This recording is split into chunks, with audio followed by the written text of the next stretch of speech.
Woodward Sports' own Tom Mazaway and Sam Stick Day will be hosting our Lions postgame show after every Lions game all season long. Tune into the Woodward Sports YouTube channel for his hot-off-the-press takes, game analysis, and Kool-Aid sipping celebrations.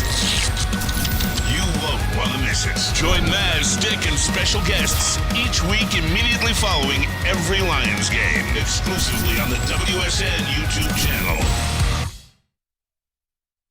Good morning, everybody. Welcome to the Morning Woodward Show here on the Woodward Sports Network.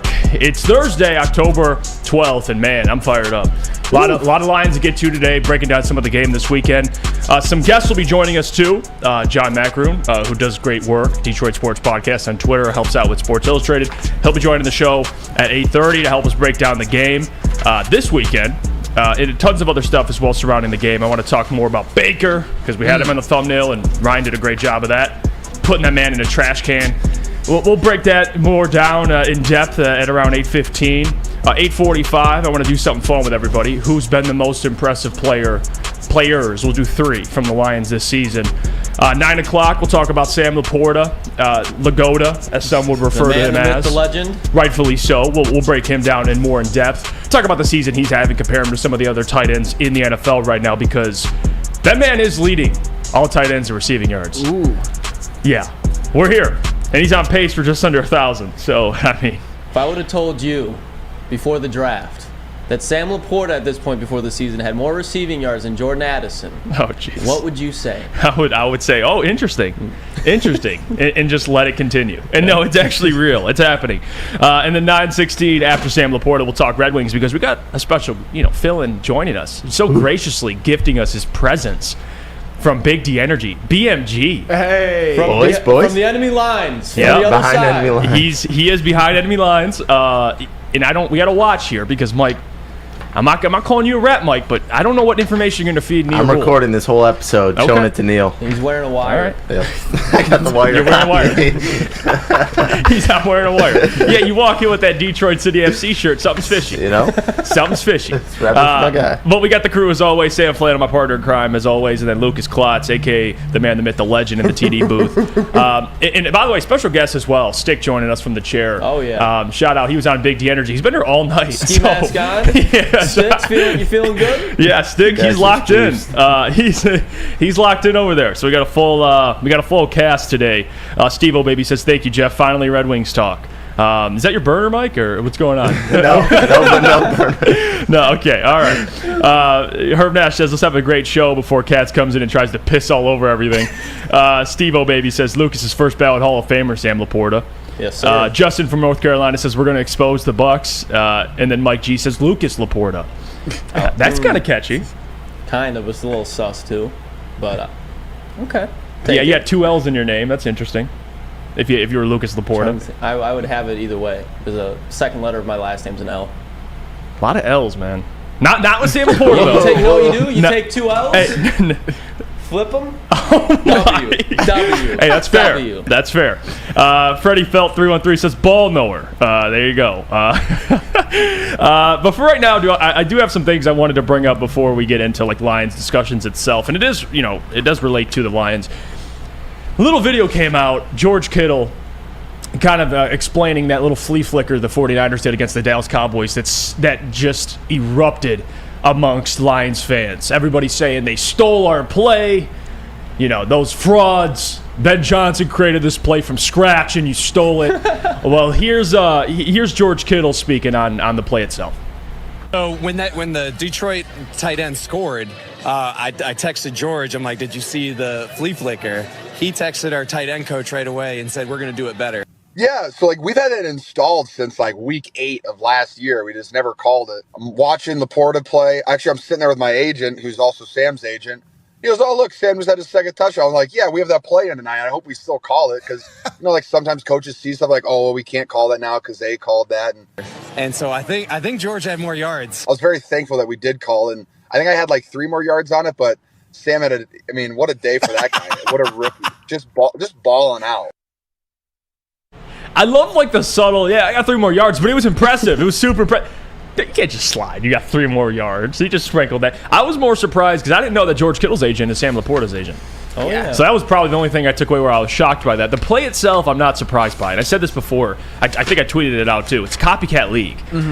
Like, I get Lions fans are upset. Like, everybody steals each other's plays. Like, we don't know if Ben Johnson stole that play, which is fine. I don't care.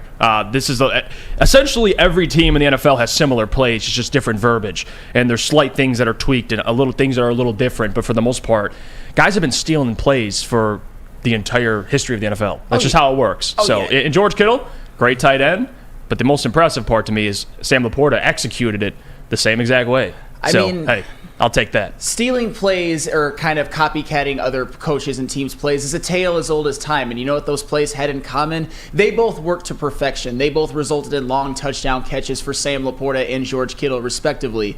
And now I'm sure a lot of other offensive coordinators are looking at that and thinking, if defenses can't adjust, if defenses can't stop that, we're going to call it too. And what have we often said about Ben Johnson? He is a guy who I think in his head coaching life could be a guy who turns out to be the next Sean McVay, the next Kyle Shanahan. And if they're already calling similar plays, if they're already being innovative at kind of the same level, at least when it comes to that play, that is a very, very good sign for him moving forward. And I'm just glad that Ben Johnson, whether he stole it, whether he invented it, was able to implement it so perfectly into a game. I mean, it resulted in a long touchdown. Yeah, it was perfect. One of the bigger plays of the season for the Lions. Yeah, it was a perfect execution. And you look at coaches or offensive play callers that are coaches, because Ben's kind of in that same realm, although Kyle Shanahan's a head coach. The creativity, like Ben's in that echelon of like Kyle Shanahan, Andy Reid. He the way he's creative, that's why he's going to get a head coaching job one day, is because of that stuff. But I thought that was funny. George Kittle, big fan of Sam Laporta, and he's been pretty consistent. It feels like all the great tight ends are fans of Sam Laporta. I mean, you got Gronk showing him love on the post game show and the halftime show during the football game on Sunday, I believe it was. But regardless, this is what's going to happen. You're a good football team. You have a great offensive coordinator. Plays are always going to get stolen. So I just want to bring that up, give some clarification on the actual play itself, because I know when they first saw the 49ers did it, even though it was the same day as the Lions game, people were like, they stole our play. Even though George Kittle just said we already had the play installed. But he was saying, I hope we call it today. And they did call it, resulting in a TD. What you think, Lucas? You mad? They took Laporta's TD play? I'm not mad, but give Ben some credit. They ran it last year with Leaf. They did the same exact thing. Give credit where it's due. It's okay. Go. But at least Kyle Shanahan knows to go to the superior play caller, Ben Johnson. Game recognizes game. That's what that means. In other news, Brad Holmes, we talked about him yesterday, and he answered some questions. He was on Ian Rappaport and I believe Tom Pelissero's podcast, The Insider Show, and they had Brad Holmes on, and he had an interesting quote talking about what he expects for the trade deadline. And he essentially said a whole lot of nothing. I got the video, too, if you want it. Yeah, okay, play the video. Here's Brad Holmes. Obviously, you'll look forward, and there's different situations. Your roster's different at different points of the year. Unfortunately, there's attrition that comes in this league that you have to prepare for. So maybe it's depth, down the road. Maybe you might need a guy to come in and be a major contributor. So you just got to be prepared for all of that. So again, like you said, there's still time to go, but we'll be prepared for all scenarios. Yeah, that's basically GM talk for nothing. I mean, we're prepared for all scenarios, even though we have some time. I do think a trade of some sort will get done. Now, the magnitude of it, I don't think it'll be a big splash trade. Like, I know we talked about Chase Young and Brian Burns yesterday, and I want to clarify, too, because I don't know if Neil misunderstood what you're saying. Brian Burns is not a realistic, because of how much money he's making, because I'm pretty sure he was extended to a big contract. I don't think that's realistic. So that's not what we were talking about, Neil, but more realistic trades. Chase Young, we'll see if the Commanders are even willing to move him. But there's players that are going to be, you hear it, it's coming out recently too with wide receivers. Not saying the Lions need a wide receiver, but you hear it. I mean, the Rams are shopping Van Jefferson. They just traded him to Atlanta. You got the Jets announcing, now you got McCole Hardman inactive. This is the time period where teams start to trade guys. So the fact that you have Brad Holmes up there, I do smell a trade. I just don't know the magnitude of it. I think at this point, you got to be a buyer. But this team has depth everywhere. So, sure. I mean, if you want to pick a position, I'd probably say DB. Yeah, probably, just because they've been so depleted by injuries. I mean, and two of your guys who you're expecting to be the biggest contributors in the defensive backfield, C.J. Gardner-Johnson and Emmanuel Mosley, you're definitely not going to see Emmanuel Mosley the rest of the year, and you might not see C.J. Gardner-Johnson. But the thing is, I think this Lions team has proven enough that they are a good football team. They're already pretty much a mortal lock to win the NFC North. So even if they stand pat and don't make a big move, I think they can still achieve all of the expectations that we as Lions fans have for him, which for me is at the very minimum win the NFC North division and win a playoff game. Right. But if there is a move that can be made that is smart, that can bolster this team, I have confidence that Brad Holmes is going to make the right one. He's not going to overpay. He's not going to do anything reckless. He's not going to risk this current team or even the future of this team. And it's a good position to be in. I don't think anybody can be mad even if he just stands pat. This is a good football team and we love our players. Yeah, and Mike Bell, I think, nails it. He says BH is a conservative risk taker. He's not going to sacrifice our future for the present.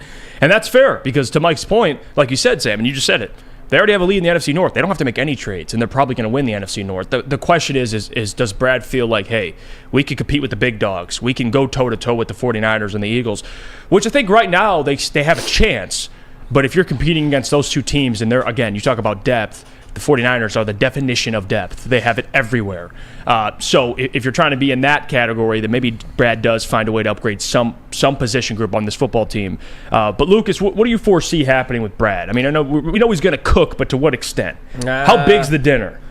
I think it's going to be like a sampler. Okay, maybe an a little appetizer. sample. Although right. I want Budda Baker or Xavier McKinney to come home, I don't think that's going to happen. I think they're going to be staying put. I think honestly, like the Anthony Averett signing for the practice squad, that he's going to be activated. That's a starting caliber, like not a starting caliber, but a rotational caliber piece. I think that's somebody that's going to be a contributor, and I could see like another move like that. Maybe it's like a 5th, 6th round for like just another rotational piece, whether it's in the secondary, whether it's on the offensive line, receiving room. I think it'll just be something like that. It's a depth move.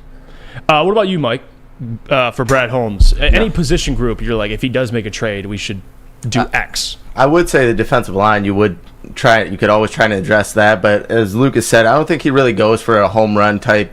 I don't think he's going to do anything that's really going to jeopardize the Lions' future, so I could see him trading a few late-round picks to address the defensive line or obviously defensive backs, but I don't see no home run happening. Yeah, and to Hoof Hardit's point, he says Holmes could blow our resources tomorrow and say on a D end, but then Sutton goes down, and you wish he still had the chance to replace him instead. Yeah, so, and again, the fact that Dan said that, and he even mentioned in the presser, I think it was most recently, that before the season, him and Brad, or maybe even just since they've been here, they wanted to find basically 2 starters at every position in case someone goes down.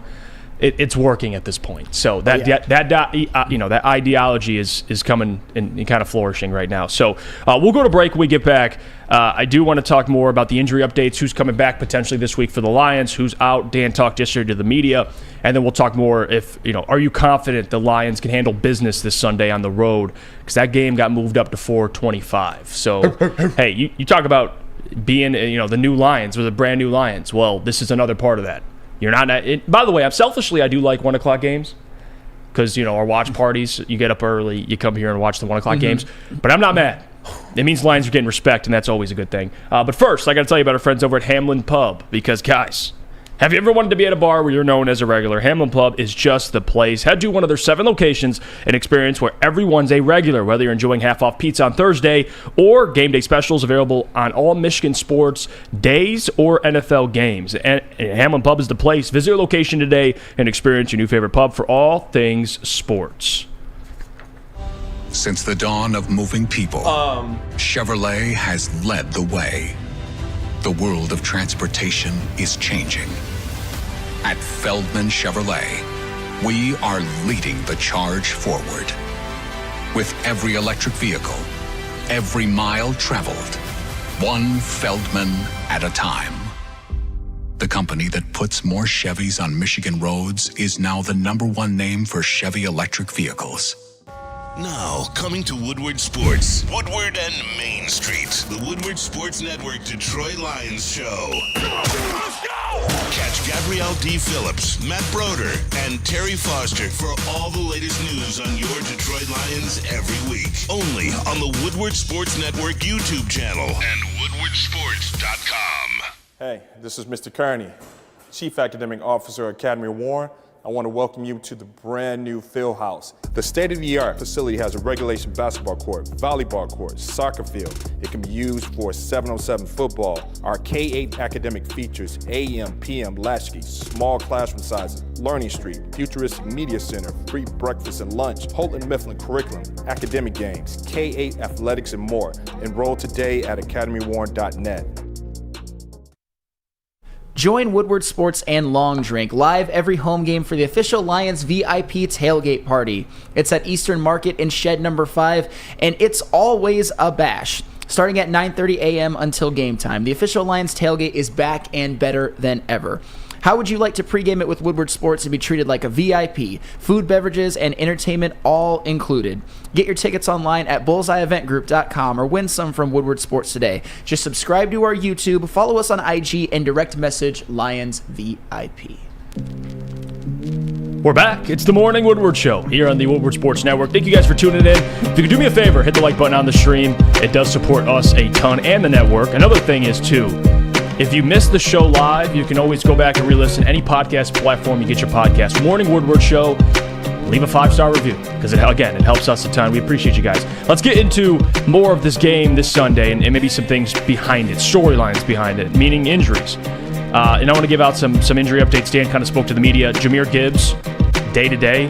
Zonovan Knight, banged up as well. There's some of the, thank you, Lucas, for that. Tim Twentyman tweeted out, Dan Campbell said branch ankle and Jahmyr hamstring are day-to-day. Amon-Ra St. Brown will practice today and is trending towards playing Sunday in Tampa. You can't keep the Sun God out more than one game. That guy's coming back. But Jahmyr, though, the hamstring, a little worrying. But regardless, he'll be all right. Brian Branch, though, I expect him to play.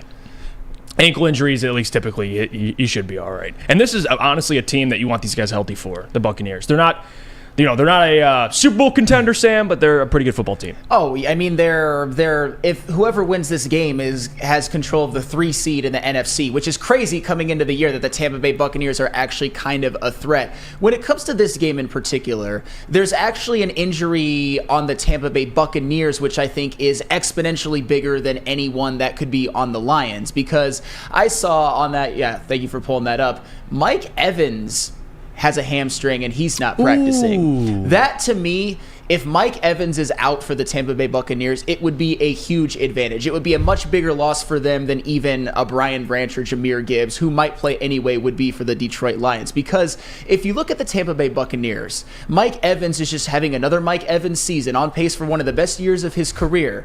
And basically, the Tampa Bay Buccaneers, when it comes to their weapons, Mike Evans almost has half of their receiving yards by himself. It's Mike Evans, it's Chris Godwin, and then it's nobody.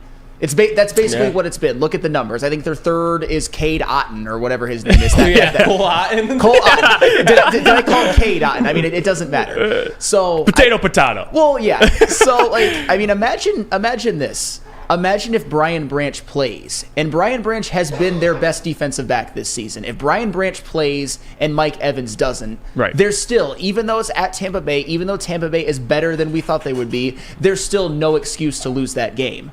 Just because it's Mike Evans. He's their best player. Yeah. He's been balling this year. And nobody, I mean, Chris Godwin is good, but other than him, it would be Chris Godwin and nobody. And even if Mike Evans plays, he's probably not going to be 100%. I mean, as much as it was against the Carolina Panthers, and going to Tampa Bay is a different challenge, they won a game without Brian Branch. They did enough to win, even though Brian Branch, I think, I don't know if they could do that against Tampa Bay, but if he's up and playing, that's all well and good. Jahmyr Gibbs, I mean, in the last game, and I get it, the Tampa Bay Buccaneers have a better run defense than the Carolina Panthers, but against the Carolina Panthers, David Montgomery and Craig Reynolds looked just fine. They rushed for 159 yards and 2 touchdowns on over 5 yards per carry. So I'm not too concerned with the injuries for the Detroit Lions, especially considering Amon-Ra St. Brown looks like he is going to play. And that is one where I don't know if they could afford to lose him in this particular game. And also, Amon-Ra St. Brown, if he goes up against some of those Tampa Bay secondary players, I mean, quiet as kept, Jamel Dean has been barbecue chicken this year. Yeah, he has. A guy that the Tampa Bay Buccaneers decided to re-sign. And if Amon-Ra St. Brown is there, that's a huge advantage. So I guess my whole point in all of this is the biggest injury for either team, the biggest wild card is Mike Evans. It's not anybody on the Lions. They could survive without any of those players except Amon-Ra St. Brown, who looks like he's playing. I do not think the Tampa Bay Buccaneers could survive without Mike Evans. And I want to just kind of give some background to this matchup here, because I do believe, if you look at it from the Lions' perspective, this is the third best team you've played so far, in my opinion. Yeah. Oh, yeah. Kansas City, Seattle, and the Buccaneers. On the road, a good defense, and another team that leads their respective division, and it's potentially another NFC win to stash away on top of that. It's a good test.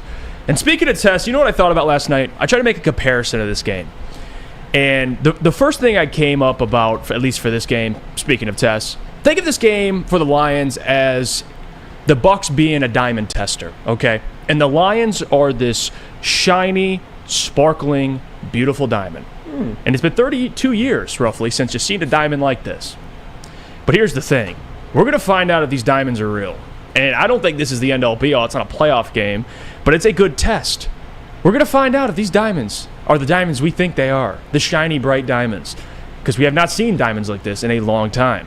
I mean, the NFL moved this game to 425 for a reason. The respect is there. The NFL thinks the Lions are for real. It's not just fans.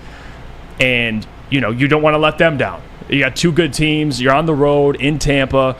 Baker Mayfield isn't a guy to sleep on either. And I had some background on Baker, and there's some missing context, in my opinion, to some of his performance.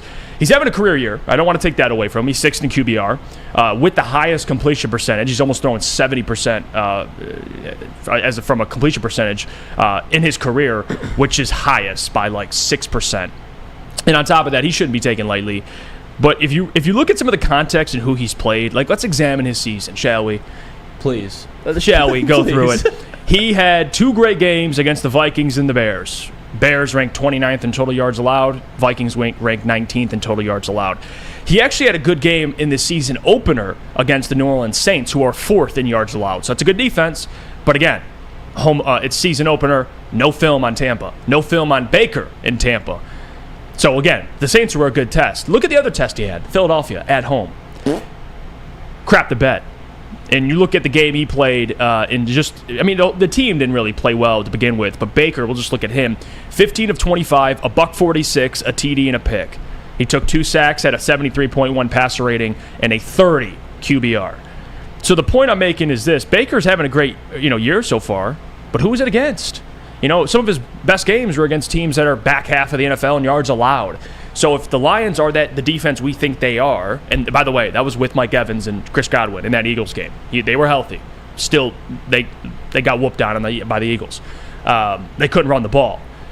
The other part of that is the Lions have a great run defense. They want to run the ball. The Tampa Bay Bucs do. They want to establish play action, and then you got weapons like Mike Evans and Chris Godwin and these guys that are really damn good. But Baker, 7 TDs and 2 picks, Sam. Something's got to give eventually for Baker. Like, I've never been a huge fan of Baker. He's a funny dude, and I think he's a good guy. But as an NFL quarterback, I've never been a big fan of him. I know Maz used to slob on his knob talking about him on the, Ermanni and Edwards with Maz. But for me, I've never bought into Baker. And I think this start to the year so far for him, which is an impressive start, there's going to be a time where reality smacks the Bucs in the face. And I don't think the Bucs are this team that can make a deep playoff run. That's just my opinion. So it's up to the Lions to kind of shut that narrative down. Not saying they'll destroy the Bucs, but I think this is a game where Baker's going to struggle, and he's going to face a defense the second time so far where they're going to take advantage of him. Sure. And they have every right to do so. So I think this matchup favors the Lions. I would love that more than anything in the world for Baker Mayfield to struggle. And I think a lot of the components are there. I mean, especially if Mike Evans is out. I mean, the Tampa Bay Buccaneers, they would like to run the football, but they haven't really done that very successfully this season anyway, even though they have been winning. And a lot of it has been beating up on inferior teams like the Minnesota Vikings and the Chicago Bears, for example, which you so eloquently described. Here's the thing, though, when it comes to Baker Mayfield and the Tampa Bay Buccaneers. I think too many of us myself included, I hate Baker Mayfield. He is my least favorite NFL player of all time. But I think before the season, that's personal. But I think before the season, and I think this is fair, we were talking about him like he's Jamarcus Russell or Ryan Leaf or something like that. Baker Mayfield, and I will say that a lot of it was because he had a great running game and offensive line behind him. Baker Mayfield has had success in the NFL at times. Yeah. He's also had miserable failures, but the fact that he's playing decent for the Tampa Bay Buccaneers, it caught us all by surprise, but it shouldn't have. And don't get me wrong, I would love nothing more than to put Baker Mayfield in a metaphorical body bag this weekend for the Lions. I would love nothing more than that. But we can't just act like he's some scrub off of the streets. I think it was fair to assume that before the year. I mean, I think a lot of it came from the fact that he was just morbid in Carolina last year, but this is a tough team. This isn't the Tampa Bay Buccaneers team that people thought were tanking, that we looked at the schedule and we're like, okay, that's a win. We're going to roll over them. It's not the end-all, be-all, but it's going to be a tough matchup. I do think that the Lions should win, because if you lose that game, then you're 4-2 and face going to Baltimore with a chance of going 4-3 or 5-2. My thing on a macro level is you at least have to go 1-1 in these two games. And to me, the Tampa Bay Buccaneers, even though they're better than we thought, they've got great defensive players. They did have great wide receivers. We don't know about Mike Evans. They still have Chris Godwin. This is still the game that you have to win. Yeah, no question. Now, does this define their entire season? No, but it's a game that I think, like I said, I mentioned the diamond tester. It just confirms these diamonds are real. That's all I want to know. Yep. Not saying if they lose, they're completely fake, but you start to be like, damn, this. You beat the Chiefs, you lost to the Seahawks, and you face the Buccaneers, who are, by the record, they're 3-1. But I smell a little bit of fraudulence with the Bucs. That's fair. As in a team that, and I'm not trying to discredit everything they've done, Sam, but I think you kind of get what I'm saying here. A team that starts off really well. It's kind of like with the Atlanta Falcons. When we faced them, the Lions did. They were 2-0, but you smelled something. You're like, sure, this team should not be 2-0. I think that's similar. I kind of think that similar thing with the Bucs. To me, they're a 9-win team, 8-win team, and they're on a good start so far. But the Lions, their job is to kind of be like D-Mac, a minister of accountability, kind of go over there and just put a staple down on Tampa, on the Bucs over in Tampa. But Lucas, how do you see this thing play? How'd you like my take, number one, about the diamond tester, and the other thing about Baker? Because I do smell that game from Baker coming. I thought it was a creative take. I got to give you your props on that one. But I don't think Baker, I'm sorry, without Mike Evans, I think this game could get ugly for them, because Rachaad White has done nothing on the ground this year. He's not going to get it going against the averaging Detroit 3 Lions. yards a carry, by the way. And he's a small back. I think Rachaad White's a nice player, but just in the situation that he's in, he's not going to succeed this year. If Mike Evans is out, Baker Mayfield does not have that guy to go, oh shit! And he just doesn't have that escape valve. And Chris Godwin's very nice, but Chris Godwin isn't going to kill you every game. He can have games where he gets loose, but a lot of the time, just because Mike Evans pushing the safeties down the field, it lets Chris Godwin work over the middle. Cole Otton, not worried about him. Their secondary, it has looked worse, but I still wouldn't mess around with Tampa Bay's front seven. They got Devin White, Vita Vea, Levante David, Shaq Barrett. Their front seven is very nice. But then again, I'm going to take the Detroit Lions offensive line over that. I don't see really a mismatch for the Buccaneers in any way, shape, or form. I think this is going to be a game where if you go back and you really look at who they played, like you said, Jeff, the Vikings, the Bears, not great the Saints, defenses. they're getting on the verge of, but then again, it's week one. So you really, like you said, there's no game plan. I understand why people think this could be a trap game, because if you take Baker Mayfield lightly, he'll kill you. But there's also just that Baker Mayfield cycle where it's he'll look really good. Then he'll have that one game where he's okay, he loses, but then he has that comeback game and he proves everybody wrong. And then every year, no matter what team he's on, the Baker Mayfield show just falls apart. The wheels come off the bandwagon and it's just done. And I think this will be the game where you see where Baker Mayfield, he gets exposed, just like every other quarterback who has played the Detroit Lions besides Geno Smith. I think if they could make Jordan Love look exposed, if they could make Desmond Ridder look exposed, they can make the Baker Mayfield look exposed as well. Yeah, all I'm saying is when there was film out there on Baker and the Bucs, and he played a top 10 defense, which is a Philly, he looked like crap.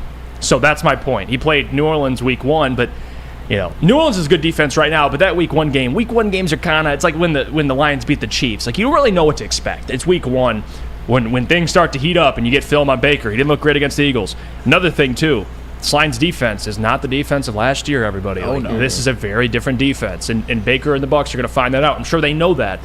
The other part, now, you brought up something interesting, Lucas, and I have a point to kind of piggyback off that. Honolulu Blues tweeted this out. Shout out to them. Running backs have ran the ball 68 times versus Tampa Bay this year, which is 15 rushes a game, second least amount in the NFL. Tampa is one of 5 teams to not allow an opposing running back to rush for a TD so far this season. That front 7, real deal. Yeah. But guess what? It's a good test for this offensive line, too. Now, the problem, though, is they face the Eagles. Got a damn good offensive line.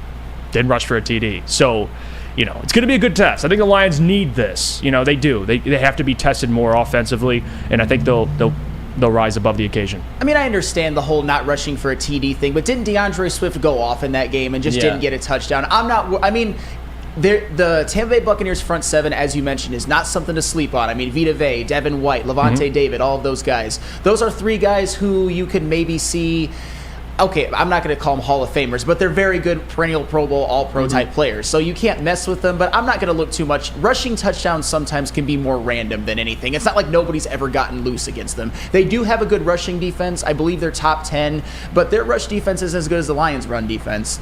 And the Lions' run defense is going to be facing Rashad White. Nothing against Rashad White, but he is the worst starting running back they've faced so far. 100%. 100%. And I just think that's interesting. I mean, 15 rushes a game, the second least amount in the NFL. Teams just say, yeah, we're not running the ball after a certain amount of time. But you're right. DeAndre Swift did find success. Maybe David Montgomery could do the same thing.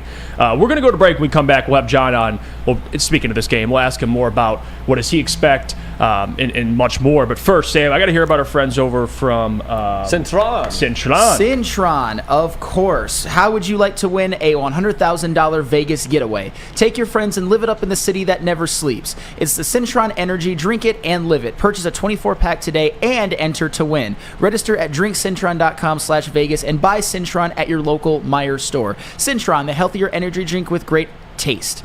Look good, feel great, and be the best version of yourself with Cintron. Visit their website at drinkcintron.com/Vegas. Calling all landscapers. This is Darren McCarty. I'm at Outdoor Equipment Co. How would you like to landscape like a legend? How about a bad boy zero turn?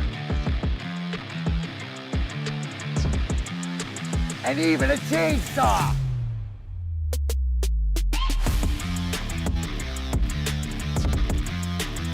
And even a weed whipper.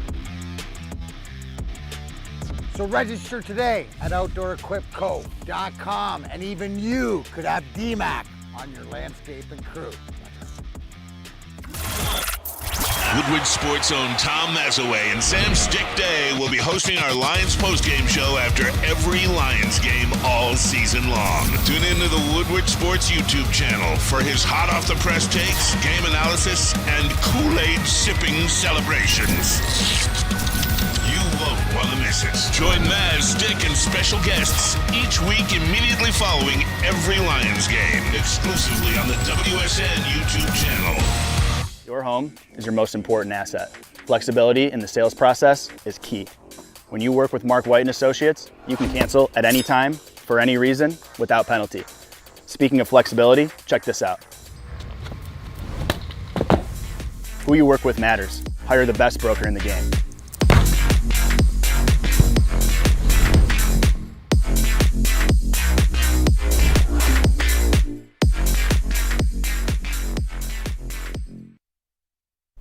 Let me tell you about our friends over at Glorious. Because listen, guys, after a victory potentially this weekend, what are you going to be doing? Chilling out, maybe smoking that Honolulu Blue, maybe smoking that Bucks pack. Well, Glorious Cannabis can take care of it for you. All you got to do is head over to Dispo, mention Woodward, and mention Glorious. And by the way, you'll get a little bit of percentage off for those Honolulu Blues. Glorious Cannabis, dropping fire stuff all the time. Go check it out over at our friends over at Dispo. We're back. We're off and running. The Morning Woodward Show here on the Woodward Sports Network. We got a special guest joining us. He does join us every week, and honestly, I want to keep this thing up because John is the man. The Doc. Welcome to the show, John Macaroon, publisher, All Lions, and host of the Detroit Sports Podcast. How you doing today, John? Man, I'm great. What are you guys talking about? I'm going to wake and bake after this interview. I'm not waiting for the Lions game. I'm going to go toke up right after this interview. Oh, John, it makes you crack up, man. John, I want to ask you about this game specifically this Sunday, at least to start us off here. We kind of went through some of the injury updates. Jahmyr Gibbs, you got any worry he might miss this game? I know Brian Branch with the ankle I expect to play, but any concern there with Jahmyr Gibbs? You won't see him this week. Yeah, that injury is always delicate.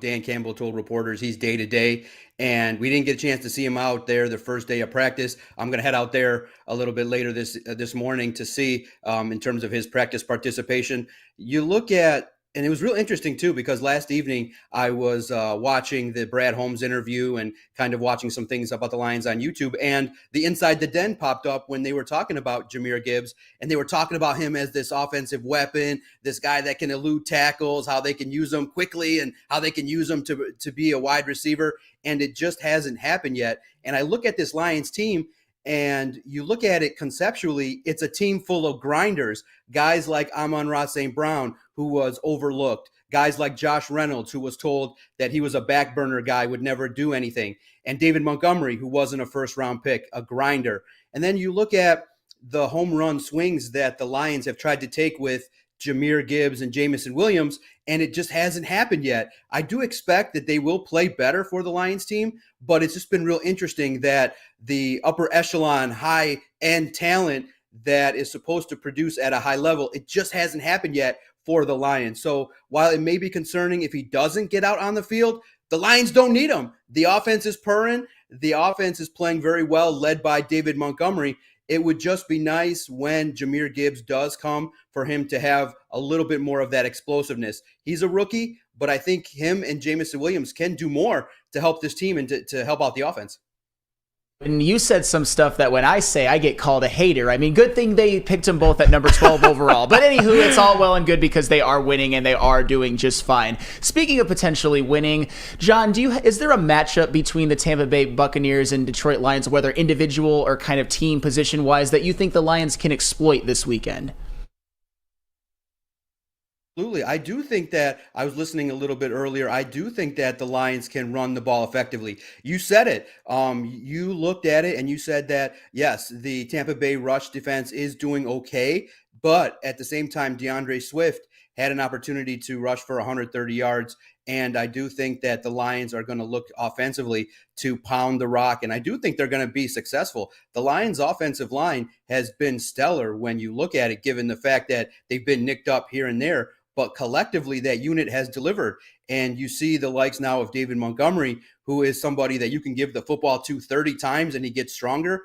I do think that this is an opportunity for the Lions to go mano a mano against the football team on the road. Dan Campbell must be loving life when you go out and you pay a running back that much and he comes in and delivers, really kind of embodies the identity of a gritty, tough runner. And I think that opportunity to run behind Graham Glasgow, who's playing very well, and that right side has an opportunity to do some things. But I think the running game is going to be key this game for the Lions. And Sam, don't worry about the haters. Everybody that doesn't fall in line with what you're thinking doesn't make them, they have the right to say it, but it's fair to say, I think that Jahmyr Gibbs and Jamison Williams aren't happy with their play. Do you think they're happy to go out there and to see the fact that when Jahmyr Gibbs looks at the film and he sees that he could have made a cut to gain an additional 7 yards, that he's happy? It's going to come, but it's just unfortunate right now that they haven't been the home run threat that we want just yet. I think it's going to happen, but in the moment, I think it's okay to criticize players. They look at the film every day on Monday, and boy, some of those sessions aren't nice when they're getting MF by the coaches to make the plays. John, I want to ask you about Dan Campbell specifically, because we talked about it the other day with him being, a candidate. No one's really been talking about it, him being the candidate for Coach of the Year. I think right now, I checked some sports books, he's favorited at the moment. I want your thoughts on that. He's in that conversation with Mike McDaniel, Kyle Shanahan. Your thoughts on that, him being in the convo, and maybe do you expect him to potentially win that award this year? Because I think he has a great chance to do so if they keep winning. Yeah, absolutely. I think that is great that this football team now is 4-1. Really good opportunity to take advantage of their next two opponents. They have a chance to return for that Monday night game being 6-1. Man, could you imagine? Yeah, if the Lions end up winning the division, if they end up with 11, 12 wins, Dan Campbell has done what a lot of other NFL coaches struggle to do at times, and what Matt Patricia quickly failed at. He's connected with this locker room. The identity of that locker room embodies everything that Dan Campbell is about. You've heard him talking about his football team maturing. They recognize, even with the 4-1 start, they haven't done anything. They recognize that it's all about the next opponent. I had an opportunity to chat a little bit with Josh Reynolds, and I kind of asked him, I'm like, okay, you guys are winning games, but the last couple of weeks, you guys have dominated. You're winning by a touchdown score or more. And yeah, he said, look, we've learned how to win. And now the key to any NFL game is we've learned to make less mistakes than our opponents. And when you can do that at a high level, he said, that's when you dominate. And if the Lions continue to have not only these victories, but these dominant performances where they're winning by 7 or more, Dan Campbell definitely is getting a lot of attention. And I think he'll be a strong candidate by the end of the year to be the coach of the year. I think he's probably right now the odds-on favorite to win it. Oh, yeah, and John, so not a big signing, but a signing the Lions just made, signing Anthony Averett. He used to play over in Baltimore, and I really like what I saw out of him while he was there. What are your impressions for what do you think the Lions will do with him? If you think he's going to see playing time, and if he is, when do you think that'll be? Yeah, look, Lucas, I'm glad you're hardcore and looking at what the Lions are doing on the practice squad, but look at it like this. The practice squad is a situation in which he'll become acclimated to the system. A couple players that I think will have an earlier edge to get up to the main roster will be Khalil Dorsey, who got out there at practice, and Stephen Gilmore. I think those two guys are a little bit more in line to potentially see playing time because of what happened to Mosley. But I do think that what Dan Campbell has said in regards to the construction of the practice squad is he looks for guys that are going to be hitting the books, going to understand exactly what's going to happen.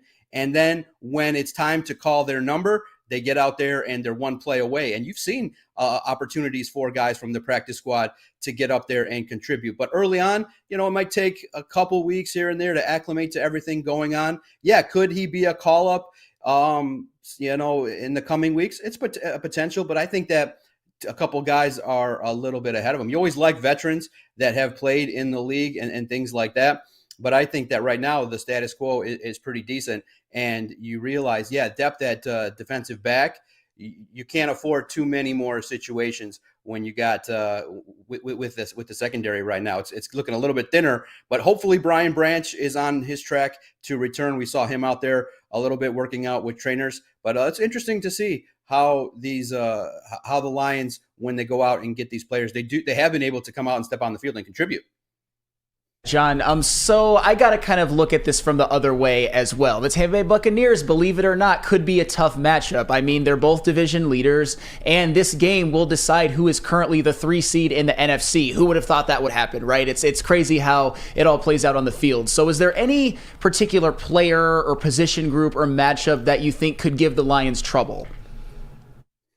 Yeah, well, obviously, I look at the defense. Todd Bowles does a good job. Obviously, they have a secondary that plays physical that will be looking to, limit the damage of Jared Goff. Obviously, I think the biggest situation that will allow the Lions to compete and have an advantage is Baker Mayfield. I think that obviously this is another mobile quarterback that's in a good situation that when I asked Dan Campbell yesterday about what's made Baker Mayfield successful, he's indicated a player that, is understanding the scheme and not making mistakes. But you got to remember now, 2 years ago, the Lions did play the Browns and Baker Mayfield tossed the football twice to the Lions. So Aaron Glenn's got experience a little bit looking at planning for this type of quarterback.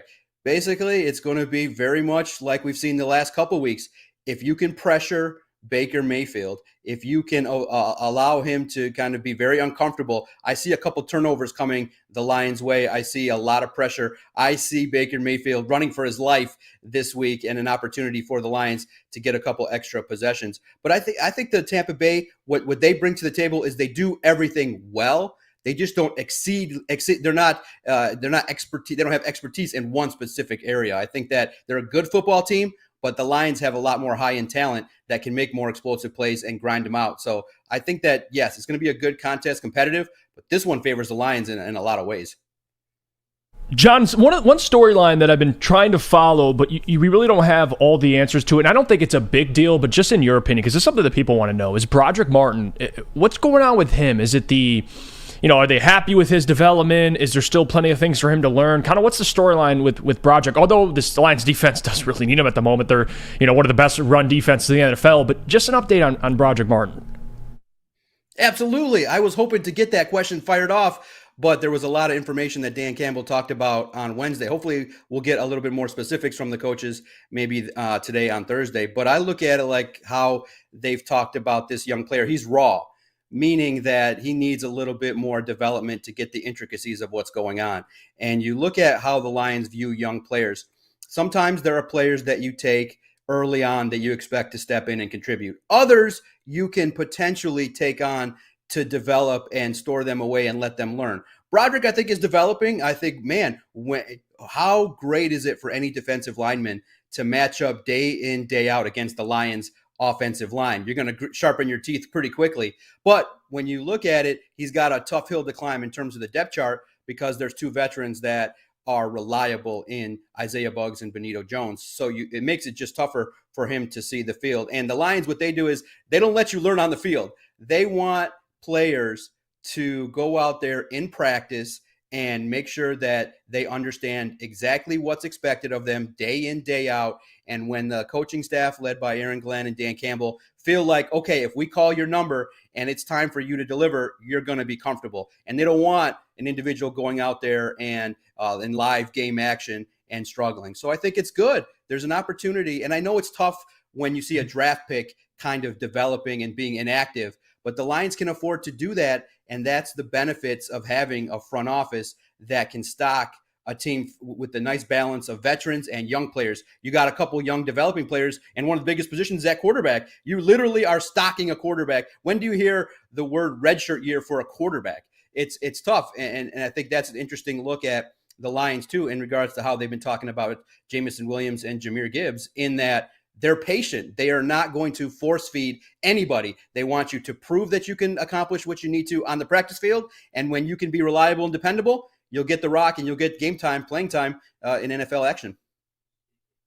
To close it out, I want to ask you, because at least for me, with the whole Jared Goff stuff, and he's been playing, man, and this is the conversation last year. He was having a career year, and people are like, can he do it again? Well, he's doing it again, John. And I want your thoughts on, not that this is a conversation that the Lions, at least Dan and Brad, are probably answering right now, but your opinion, how they should handle the Goff situation with a contract. And my thoughts on it, because it seems like a lot of people want him extended right now. A lot of people are willing to wait. I'm in the crowd, John, where I need to see postseason success. I know it sounds crazy coming from a Lions fan, but to me, that's what the goal is here, is postseason success. Where are you at with the whole Jared Goff stuff? Because Hendon, you don't really know much about. You have a franchise quarterback.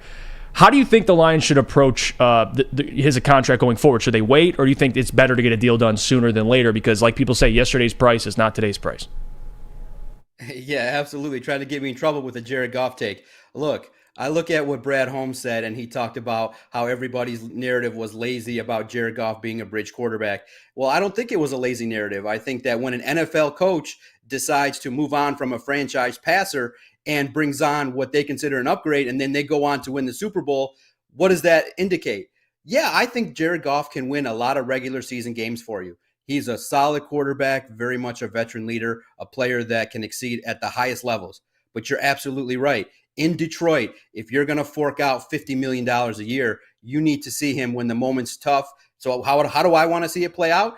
If it ends up being where the Lions win, I want to see the Lions down by 3 in a playoff game with the ball at their own 30-yard line, and let's see Jared Goff cook. Let's see him lead this football team down the field and lead the Lions to multiple playoff wins. If he can get one, yeah, he'll bank in for sure, because he's clearly head and shoulders the best quarterback in the Lions organization. But the caveat that's going to make things so tough is, what happens if Ben Johnson leaves? Can success translate to a new coordinator who basically Ben Johnson tailored his offense for Jared Goff?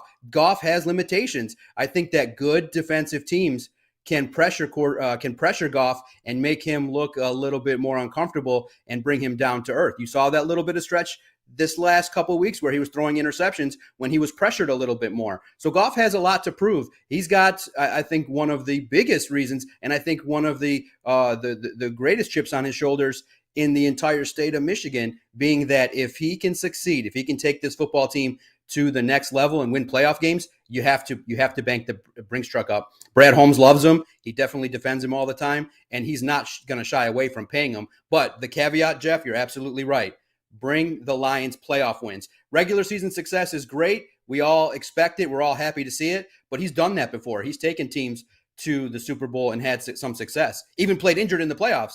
But when it's time with the Lions to bring home the bacon, he's got to deliver in the postseason. He's got to play well. I think he's got to be a factor as to why the Lions win. You may need Jared Goff to step up his game should you have a minor injury here or there, and you look at young receivers and things like that. You may need Jared Goff to step it up in the postseason, and that's how he'll earn his bag. He has a chance. I would give it more than a 60% chance that he earns the bag because this football team is gritty and they're built to win.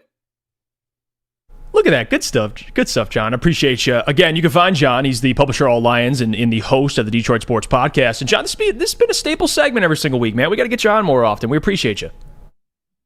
Anytime. Definitely, I'll put down the glorious products and come on and handle business with the fellas. You guys are doing great stuff. It's great to talk about the Lions in a different way these last couple weeks. We're looking at scheme. We're looking at a lot of positive things with this football team, and I think more to come. Strong chance this football team is 6-1 on Monday Night Football, and we're all along for the ride, man. It's been fun. It gets you out of bed.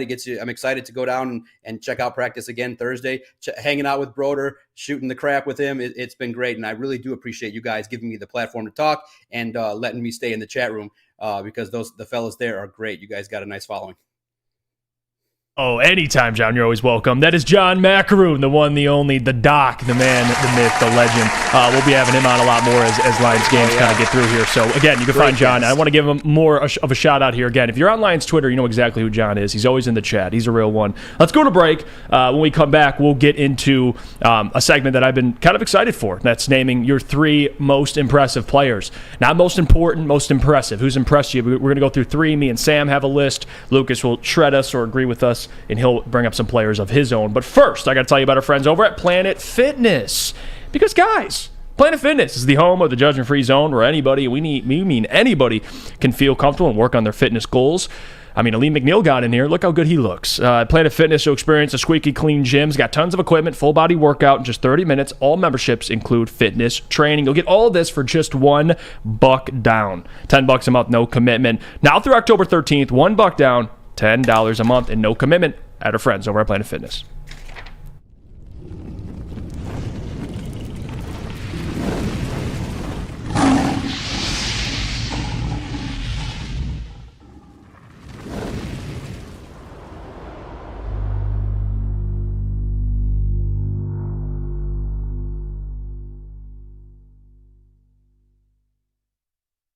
At work and at home, we're there with smarter security solutions.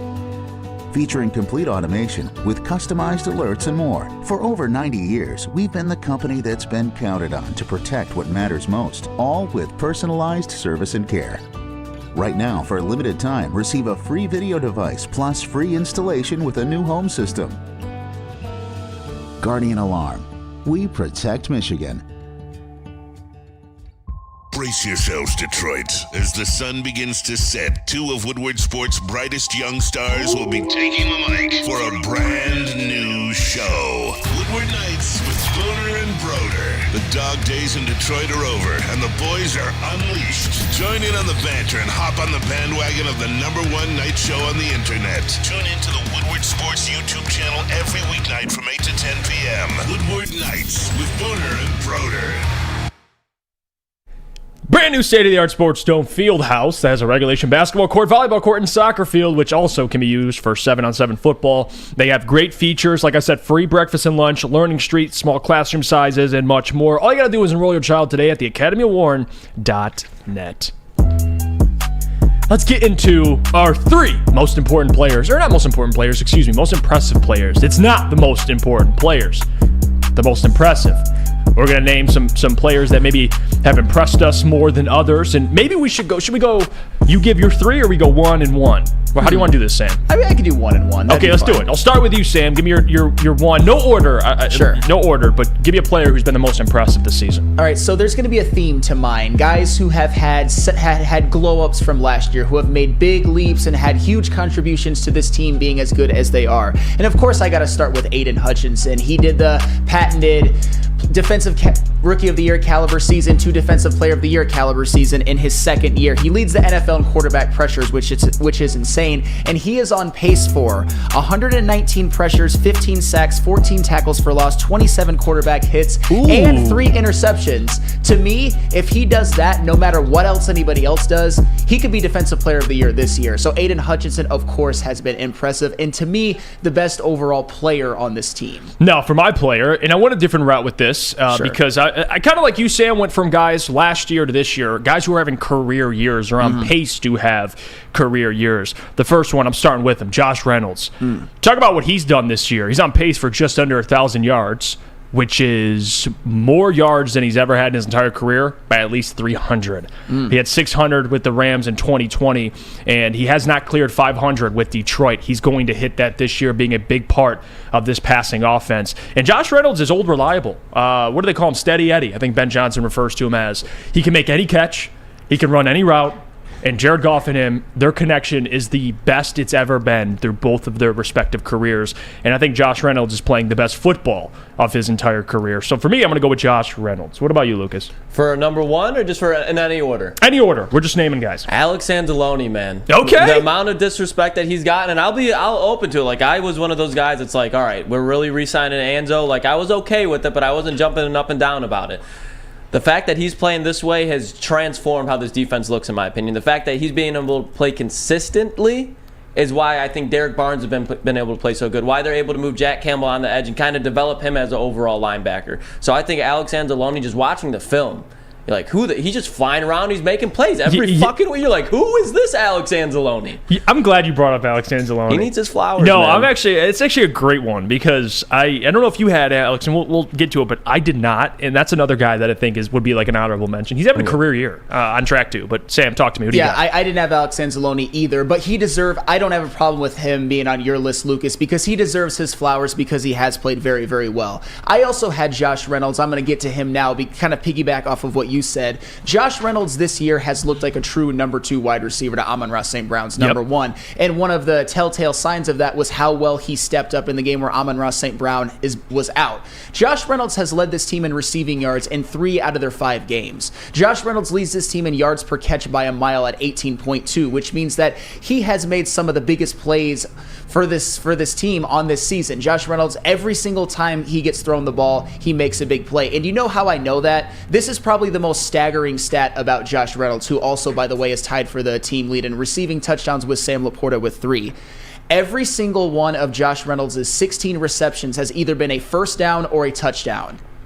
That's insane. That's absolutely unbelievable. Yeah, that's actually insane. And he's had 16. It's not like he's had 8. He's had 16. The only other wide receiver in the NFL doing that right now is Brandon Ayuk, and he's having a career year and probably going to be a Pro Bowl receiver if he keeps it up. So that should be the context around it. One of these things are not like the other. Yeah. Like Josh Reynolds, like that. The fact that he's in this conversation, he's a beast. Another player I want to mention, and I don't want to steal Lucas's thunder here, but you have to. It's Sam Laporta. I mean, you have to bring up Sam Laporta.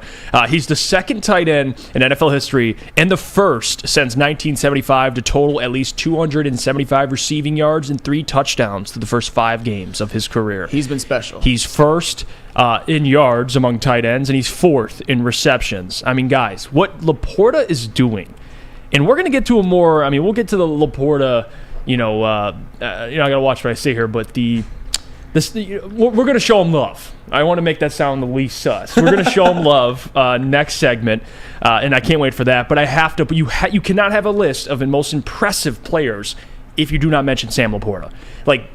And we say this, but it's so true.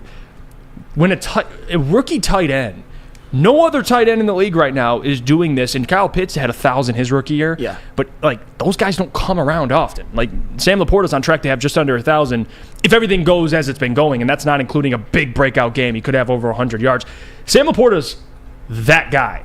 It's that dude. Klotz. He's that dude. Who would ever thought? Who would have ever thought? But another dude, Flannel. Yes. I want to putting you on the stand kind of after this. David Montgomery, Demo. Great one. Not only has he been impressive, but I think he's exceeded my expectations as well. I thought he was going to come in here and be a terrific back, but I didn't expect to see David Montgomery ripping off 50-yard touchdown runs. That's just, he's done it before, but it's been against like the Houston Texans of old, and it's just been like trash defenses. I understand it was the Panthers, but to see him break tackles, bounce outside, see a nice block from J-Mo on the outside as well. David Montgomery, through his first 5 weeks in Chicago last year, had 1 touchdown, and he played all 5 games. In his first 5 games, or 5 weeks in Detroit where he had 4 games, he has 6 touchdowns. So he's no doubt an upgrade over Jamal Williams, and I think he's exceeded everybody's expectations, even on the roster. Like, he's just been balling out. Definition of consistency. And I want to piggyback off that because you gave away mine. It's David Montgomery as well. And the reason why, and Sam, I'll let you, I'm not going to put you on the stand today, but I'm going to let you speak on David or whoever you got else. But for David specifically, and to Lucas's point, he's on track to have a career high, or at least about his career high in yards, because he went for over 1,000 in Chicago, but I think he gets more than that. He's on track to have more TDs, double-digit TDs, has never had that once in his career. He's, so far, has 23 first downs. His career high in a season with the Bears, 59. He has 23 through 5 games. He's going to blow that record out. So he's going to have career highs in multiple categories. David Montgomery is a beast. No, that is... I'm a machine! I'm a machine! No, I mean, he's been a machine this year, except for the one game he was out, but he's definitely made up for it. David Montgomery, he's not on my list, but I do want to respond because I was a little bit less thrilled with the David Montgomery signing than some, and it looks like I might have been wrong. And here, I'll give him his flowers really quick. What's really impressed me with David Montgomery has been the last 2 games. The one against Green Bay where he was just a grinder, got over 30 carries for 130 yards and was just that guy that you gave the ball to and would just like churn out the clock, just get first downs, make it 2nd and 6, get those 3rd and 1s. We was just as reliable as they come. And then the next game against Carolina, he busted a big one, which is something that David Montgomery has struggled to do in his career. He had a 43-yard touchdown, had over 100 yards in that game as well. So you got to see how complete of a running back David Montgomery is, and I might have very well been wrong because David Montgomery, you could argue, has been one of their best offensive players. You could even argue for one. I wouldn't say it, but you could definitely make that argument, and I wouldn't hate it. My other guy that has impressed me the most, though, and we did a whole thing about him yesterday, of course, is Aleem McNeil. Aleem McNeil took that leap, as I said yesterday, into being a maybe borderline starter or rotational defensive tackle to a Pro Bowler. That's quite simply what he's done. Seventh ranked defensive tackle according to PFF, and 2nd ranked against the run according to PFF, has been, to me, the #1 linchpin in a Detroit Lions rush defense, which may have been the strength of this whole team so far this year because they're 3rd and the only teams in front of them are Philadelphia and San Francisco. And not only that, Aleem McNeil, as I mentioned yesterday, and I'll mention it in more brief terms today, is on pace to blow out his career high in sacks, pressures, hits, tackles for loss. He's not only been elite against the run, he's also on pace for 7 sacks and has already tied his career high. Aleem McNeil is that Pro Bowl caliber defensive tackle that we all didn't think that we all maybe thought he could be, but I didn't think he would be this good this fast. Aleem McNeil is elite, at least this year. You were calling Aleem kind of a breakout season. You saw it coming. Absolutely. I mean, I did, but I never saw this. Yeah, not to this level. I mean, when it comes to run defense, he is ranked higher according to PFF than Jalen Carter, Aaron Donald, Chris Jones, and Quinnen Williams, and is a higher ranked overall defensive tackle according to PFF than Quinnen Williams. I mean, who could have saw that coming? That's wild. Soul. That's wild. Yeah, no, it is wild. I want to go to Mike on this and just ask him, Mike, you know, after the game was 3, but any player, if I had to tell you, Mike, who's one player you've been the most impressed with? It could be anybody. Who would you say? I don't know who all you guys said, but I did hear Aleem and Laporta, but I'm going to go Cam Sutton. That's good. Dude's just been locked down all year. Obviously, you haven't heard too much about him, but when you talk about the defensive back position, that's a good thing. He's just been locked down all year. So I'm going to go with Cam Sutton. You know what? You could honestly say Cam Sutton was one of the more, in terms of the value you paid for him, one of the biggest steals in free agency. He's a #1 corner on a team that's leading their division and one of the better teams in their conference. Like, that's... Shout out Cam Sutton. And you guys saw the breakdown I did. We all did on Cam Sutton, and he's having a hell of a season. Let's go to break here when we get back. We'll talk more about Sam Laporta, and we'll discuss... With Lucas Klotz, too. Where does he rank among tight ends in the NFL right now? We'll go through that. We'll go through that. Top 2, not 2. We'll go through that when we come back. But first, what do we got, Lucas? What do we got? We got Swiss. All right, Swiss. Oh, Sam Flannel. Do you have football on the brain? Of course you do. Shout out JB. Fall is in college and professional football, and this year has been awesome. Fall is also a perfect time to shop your home and auto insurance. Shop it like a pro with Swiss Insurance. They cover Woodward Sports Network, and they should be covering you too. Ask for Mark at Swiss Insurance today at swissins.com or call 248-800-4177. Again, that is 248-800-4177, Swiss Insurance.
Woodward Sports' own Tom Mazaway and Sam Stick Day will be hosting our Lions postgame show after every Lions game all season long. Tune into the Woodward Sports YouTube channel for his hot-off-the-press takes, game analysis, and Kool-Aid sipping celebrations. You won't want to miss it. Join Maz, Stick, and special guests each week immediately following every Lions game, exclusively on the WSN YouTube channel. Let me tell you about our friends over at Feldman. Look at that. Feldman Chevrolet, Detroit's #1 Chevy dealer. They got over 17 locations. They actually have 18. And there's a Feldman dealership in your backyard. Visit FeldmanAuto.com to find the location nearest to you. Catch Woodward Sports Live from Feldman Chevrolet in Novi every other Monday. It's that time. Sammy Laporta. It's that time. Sammy Laporta. Sammy Laporta. I love it. You stud. You Italian stud. Is he Italian? Yeah. I don't know. Is he or not? He is. He's Italian. That changes drastically what I think about him, Lucas. Is he Italian or not? He's not a stud anymore. No, I'm afraid he's ratings. He drops in my power rankings if he's not Italian. No, we got to talk about Sam Laporta, man, because he just continues to impress. He's been the safety blanket of this offense. No T.J. Hockenson, no problem. And no, you're not paying Sammy Laporta $17 million, in case you didn't know. He is on a rookie deal.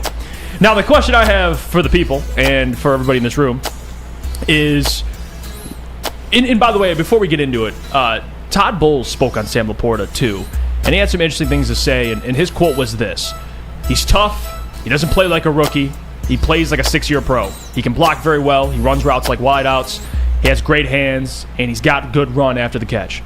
By no means is he playing like a rookie, and that's courtesy of Corey Woods there. Todd Bowles knows what is coming in Sam Laporta. Like they're prepping for him like an all-pro tight end. That's how he should be respected. He's the #1 tight end in terms of receiving yards, and what he's doing this year is just historic. And like I mentioned last segment about Sam Laporta, like I said, second tight end in NFL history all throughout the birth of the NFL. He's second in the first since 1975 to total at least 275 receiving yards and 3 TDs for his first 5 games of his career. He's 4th in receptions. He's 1st in yards. And if you look at all pros last year, Sam Flannel, George Kittle was all pro second team. He had 765 yards and 11 TDs. All pro second team. I can't believe I'm saying this. Sam Laporta might be an all pro in his rookie year. Oh. Like, I'm just going off the numbers. And now, the other part of that, and I do believe what factors into being an all-pro is winning. And the Lions, guess what? They're winning. And they're one of the better teams in the NFL.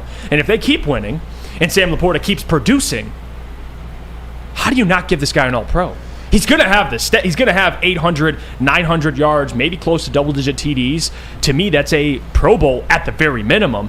but he could contend for a all-pro award this year. I do believe that. At least second team. I mean, he most certainly could. And I'm going to let Lucas speak on this first because I will say this. Lucas, you called it before any of us, and I said that when he was drafted that I would have rather taken Michael Mayer. So I look like I'm the one who's in the wrong in this. And obviously Sam Laporta has balled out. So Lucas, give yourself your flowers. Oh, I will, but I'm not even going to spend the time on giving myself the flowers. I'll give it on giving Sam Laporta the flowers. This man, in my opinion, obviously Travis Kelce's a better tight end right now, talent-wise. But this season, I don't think there's any doubt that Sam Laporta has been the best tight end in the league. I understand that Top two, not two. Not only in the receiving game, but the way this man impacts the run game as well. And everybody, he scored 1 touchdown in Iowa in his last season. Yeah, because he's fucking playing at Iowa, okay? Now that he's a top offense, you can see the true weapon that this man actually is. He runs routes like a slot receiver. After the catch, he's like a running back because he breaks tackles. And everything about Sam Laporta there is to like. I can't think of one flaw that I've seen. There's been a couple drops. The one high point ball, was it last week or the week before, where it was just like, it was a catchable ball. It was still like, it was tough. And they dropped one, I believe it was in Lambeau. Yep, it was because I missed my parlay. Yeah. But it's okay. It's okay, Sam Laporta. I love you. But it's just like, if those are the rookie mistakes we're talking about, that you obviously see that this Lions offense trusts him. He's damn near can get an all-pro this year. I'd be willing to bank on it. If he's going to do it his rookie year, what do you think he's going to do in year 2? Year 3? He's only going to get better. This was such a steal in the second round, and I just love it. When you're mentored by Dallas Clark growing up, who's an Iowa tight end, you go to Iowa, and then you're also the same agency as George Kittle. Like, that speaks volumes about you enough. The fact that this man, like, his floor coming out of the draft was extremely high, and his ceiling now looks even higher than anybody ever thought.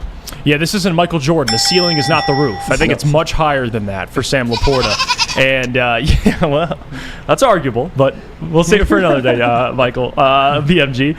But regardless, I want to give some flowers to Brad Holmes, man. Like, we could talk about Sam Laporta all day, but I want to give flowers to Brad Holmes. And I'll tell you why. Drafting tight ends in the second round, ball, Brad Holmes. You do. Ball nowhere. This is the ideology that respected organizations follow in the NFL. You typically don't draft tight ends in the NFL. We can go all around. Look at the best teams in the NFL. And not just that, respected teams. The 49ers, George Kittle, 5th round. Yeah. Eagles, Dallas Goedert, pretty good tight end, 2nd round. Chiefs, Travis Kelce. Whoa, the great Travis Kelce, Hall of Famer, 3rd round. Another Ohio boy. Yeah. That's fair. But that's what good organizations do. You don't draft TJ Hockenson 8th overall. You don't. And Brad Holmes understands that. Fun fact for everybody. Did you know that 24 tight ends have been drafted in the first round since 2000? Accounting for 23 drafts. So roughly about 1 per year. It's not something you typically do. No. And most of the best tight ends right now in the NFL are not drafted in the first round. Kyle Pitts, great talent. Can't make an impact without a quarterback. Like that's kind of where you're at right now. But Sam Laporta is making the difference. Shout out to Goff too. Obviously, you need a good quarterback to get that done. But look at the tight ends that came into when we came into the draft, and I spent a lot of time breaking down the draft and all the tight ends. Michael Mayer, Sam Laporta, Dalton Kincaid. Even Michael Mayer and Dalton Kincaid, they both had first-round considerations. Now, Dalton Kincaid's the only player that went in the first round, even though the Bills had Dawson Knox. How's that working? And Dalton Kincaid's a fine player, but why? Yeah, he's not making an impact. If I'm the Bills, you keep Dawson Knox, you draft a defensive player, you draft something else. You draft a more valuable position. Drafting a tight end, typically, in Brad Holmes, man, even though Sam Laporta was just outside the first round, he got that pick because of the trade back he got with Jahmyr Gibbs. So he kind of had an idea of what he already wanted to do in taking a tight end, Sam Laporta. So for all the Jalen Carter stuff, you got Sam Laporta. So that makes it a little easier of a pill to swallow. Truthfully, it does. And Brad Holmes stuck to his guns, let Dalton Kincaid go in the first round, and he took the best tight end in this draft class. The second tight end taken, which is what good organizations do, Sam Flannel.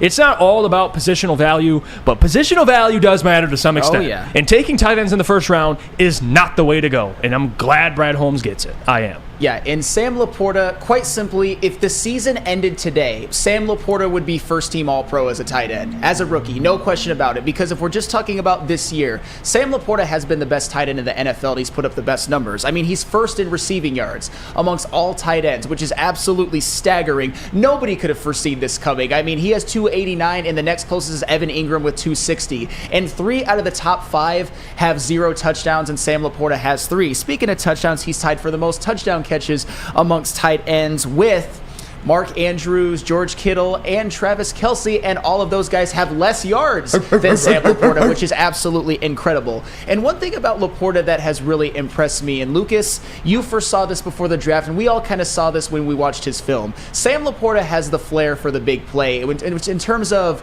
open field, breaking tackles, and running, Sam Laporta was the most athletic out of all of them coming out, much more than Dalton Kincaid and Michael Mayer and the like. And Sam Laporta this season has had 2 of the biggest offensive plays for the entire team. He had a 45-yard catch against Atlanta to put them ahead 10-3, and he had a 31-yarder off of that flea flicker last week against Carolina, and he had another 35-yard big play against Green Bay. So if you were to just look at this season, I don't think Sam Laporta is the best overall tight end, but he has been the best overall tight end this season. If you take every single thing into consideration, pedigree, talent, what they're doing this year, I think you'd have to slide in Sam Laporta right at 4, right behind, in my opinion, Travis Kelce, George Kittle, and Mark Andrews, and then Sam Laporta. That is how impressive he has been, and he has been one of the best overall players to come out of this draft, definitely given the fact that he was a second-round pick. There is nothing negative you can say about Sam Laporta. Even the slight nitpicks that you try to come up with, that's all they are, nitpicks, because he is having the best start to his career as a rookie of any tight end ever. Yeah, I mean, even like watching him last week when they did that swing screen to David Montgomery, and Laporta's just bullying the cornerback out of the way, and David Montgomery can pick up 15 yards. Dalton Kincaid ain't doing that. Luke Musgrave ain't doing that. Michael Mayer's going to struggle to even reach the cornerback before he's out of breath. I mean, I know he had his breakout game last week, Flannel with like 3 catches, but no, I just think I just think if you watch Laporta in college, like the skill that he has to translate into the NFL, the ceiling was so much higher. Like if you watch Michael Mayer in college, he looked very good, and I think it's very similar to like what Amon-Ra was doing in USC, where it's like, yeah, he wasn't putting up the most staggering stats, but if you look at the guy's skill set and how it can translate to the NFL, it's a perfect fit for what this offense is trying to do. That's why I was so high on Laporta after that, just because you can see the skill set that he has, and that's where the NFL is heading. Yeah, and for this comment too, and I want to read this one because I lost the comment, but here we go. About Michael Mayer, and the question was, here we go, Real Cream of Wheat. I'm debating in my mind if Mayer would have been just as good as if he was drafted by the Lions. No. I don't think so. No. And by the way, and this isn't even like hindsight 2020, because even before the draft, and you guys can go back and watch, like when we talked about Sam Laporta, for me at least, I'm like, this is a guy that I didn't think would go early, but I thought, hey, this should be a great pick, because he had 700 yards almost at Iowa, and they don't pass the ball really at all. No, they don't. Like he was like their leading receiver. Imagine if he played in a high-powered offense. Michael Mayer had 800 with a more productive offense. Sam Laporta was doing more with less, and his ability to break tackles, like you saw that, you see it. And he's doing it all right now. Mm-hmm. He's reliable. He's got hands, run after catch. He's a great, honestly, an underrated route runner. He's an extension of a wide receiver, but also he can block. Yeah, he's a new age tight end. That's exactly what he is. He leads all tight ends in yards after catch too. So that's another thing he leads the NFL in. Oh yeah, and it's not surprising when you watch the game. No, make you miss, and it's hard to tackle him. Like get the ball in his hand. I can't believe I'm saying this about a tight end, but get the ball in his hands. Let him make plays. Like that's what it's getting to with Laporta, is just get him involved. And I saw this comment, and Brandon Katz talking about, well, he's so productive because the Lions don't really have weapons. Even if they had more talent, like you see it. Like you see it. Laporta's open. He catches everything. He would still be trusted even if this team did. If J-Mo was exploding right now, Sam would still get touches. Like Sam's had 4 to 5 catches in every football game. Mm-hmm. Like if he was dropping a majority of those catches, Jared and I talk about, he's a big trust guy. He trusts Laporta. When he throws it in Laporta's direction, not only is he going to catch it, he's going to make plays. no wonder he leads all tight ends in run after catch. Well, and the thing, too, is you can't say that the Lions don't have any weapons while also saying you have 3 guys that could get 1,000 yards. One that's definitely on pace for over 1,000 yards, and 2 who are on pace for just under 1,000 yards. Josh Reynolds and Amon-Ra St. Brown. Amon-Ra St. Brown definitely is a top 10 wide receiver in the NFL. And Josh Reynolds, even whatever you thought of him before the season, has played like a true number 2 wide receiver this year. He's been as reliable as they come. So they have definitely had weapons. And to kind of answer that question about Michael Mayer, because I was as high on him as anybody, I will admit that. Even in that game, that Monday night game against the Packers, everybody said that he was too slow. Even when he caught those passes, there's just something missing. There's no burst. When he caught one of them, I noticed that he immediately just got 2 hands on the ball and just kind of like lowered his shoulder. He wasn't trying to make any moves. He wasn't trying to make anybody miss, even like run through them. It was just kind of like, all right, I caught it, now I'm going to get tackled. It was still a good play. He still had 2 catches for 39 yards, which is a very fine game for a rookie tight end. But Sam Laporta, I mean, he is so far the best rookie tight end in the NFL that we shouldn't even be talking about him amongst other rookie tight ends, which is why I said earlier on that if the season ended today and you didn't give first-team All-Pro to Sam Laporta, it would be malfeasance because he's been the best tight end in the NFL this year. Yeah, that's just facts. He really has. And let's head a break here. When we get back, we'll chop it up with BMG, our Detroit Red Wings beat reporter for Woodward Sports. It's that time. It's game day, Gentry. He's blessing us with his presence here today. So we're going to ask him break it down. And I want to talk a little bit about Connor Bedard because you got to see him yesterday. And, He's pretty damn good. He's pretty damn good. He is pretty damn good. Luke, what we got before we go to break? Ooh, so we got Big Boy with you, Hefe. All right, let me tell you about Big Boy. All right. Burgers and chicken sandwiches, huh? How about that? Taking over at Big Boy. Try their cheeseburgers or the new pretzel cheeseburger. They got fries, they got chicken sandwiches, and of course, if you want to finish with dessert, they got it too. Chocolate peanut butter thunder cake or Big Boy's funnel cake fries. All that and more at Big Boy. Woodward Sports' own Tom Mazaway and Sam Stick Day will be hosting our Lions postgame show after every Lions game all season long. Tune into the Woodward Sports YouTube channel for his hot-off-the-press takes, game analysis, and Kool-Aid sipping celebrations. You won't want to miss it. Join Maz, Stick, and special guests each week immediately following every Lions game, exclusively on the WSN YouTube channel. Gabby is a college student struggling to study for her big exam. Then she discovered Syntron, a healthy way for her to stay awake and focus. Jennifer frequently has chaotic days like this until she gets online, orders some Syntron, and finds her groove. April visited her local grocery store, purchased a case of Syntron, and entered to win the Syntron 100K Vegas giveaway. Pick up your case of Syntron today at any Meijer location or visit drinksyntron.com/Vegas and enter for the 100K Vegas giveaway.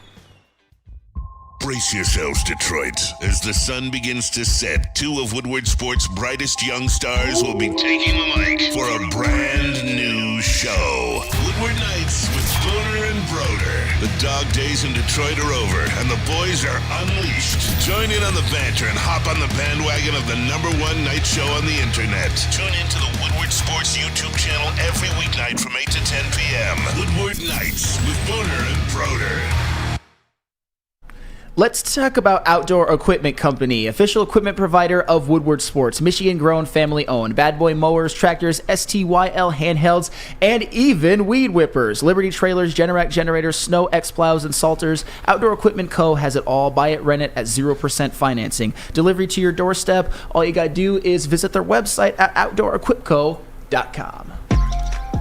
Welcome back to the Morning Woodward Show here on the Woodward Sports Network. You know, we're going to go, we're going to kind of pivot here to the NHL. Red Wings play tonight. They face, and by the way, for all, I don't know if D-Mac's in on Big D, if he is or not. D-Mac's here today. Okay, cool. He can help break that down for people. But we do have our resident beat reporter for the Red Wings here from Woodward Sports, BMG, blessing us with his presence. And, Mike, the Red Wings open up tonight. They're on the road. They're in New Jersey facing a pretty good Devils team from last year. But I want your opinion on a couple things. One, your reaction to Connor Bedard last night. I want to get that first, and then we'll get into maybe your expectations for the game. But well, I've watched 2 of his regular season games now, and then I watched his preseason games.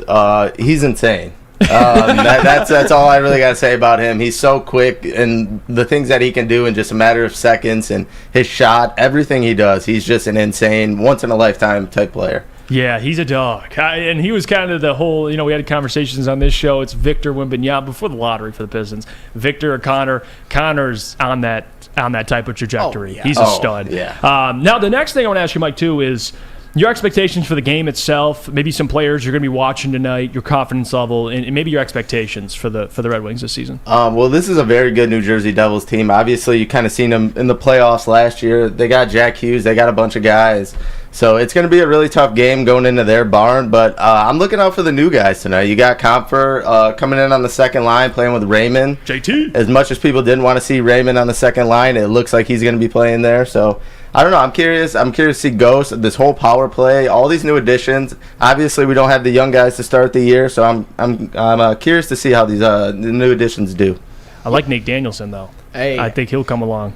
Yeah, matter of time. Not right now, but it'll come. No, 100%. So, Mike, do you think that the Detroit Red Wings have enough talent on their first line to compete? And when I mean compete, I mean like challenge for a playoff spot. I'm not talking about Stanley Cup. Oh, no, I definitely think this Playoff team, or bust? Playoffs or bust? Or what? Where are you at right now with that? I think they will be around it, but I don't want to say it's playoff or bust just because how this team has been. Like over the past years and a lot of things they've had to turn around and the salary cap they've had to deal with. But I do think they'll be sniffing it, and I do think they Jeff, don't give me that look. But I do think they have a legitimate chance, and they'll be right around 90 points, I think, in the high 30 wins range, maybe. So no playoffs. I'm not guaranteeing it, but I'm hoping so. Okay. I mean, our very own Darren McCarty said playoffs or bust. I mean, how dare you disagree with that? Oh, I know. How dare I? No, you should be ashamed, Mike. Goddamn. I personally...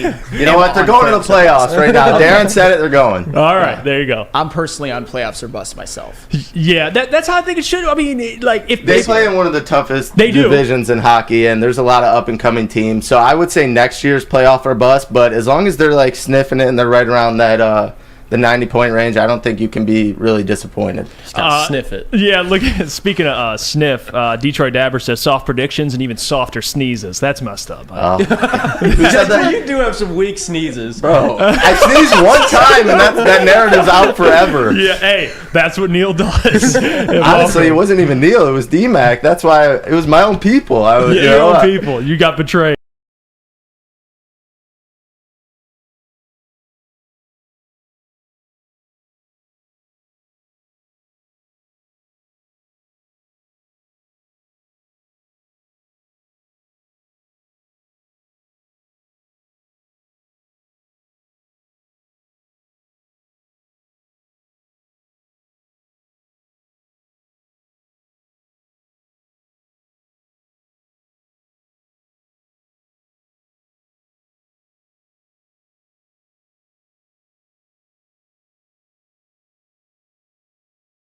Let's go to commercial. All right, head to commercial, and then when we come back, we'll maybe get it fixed.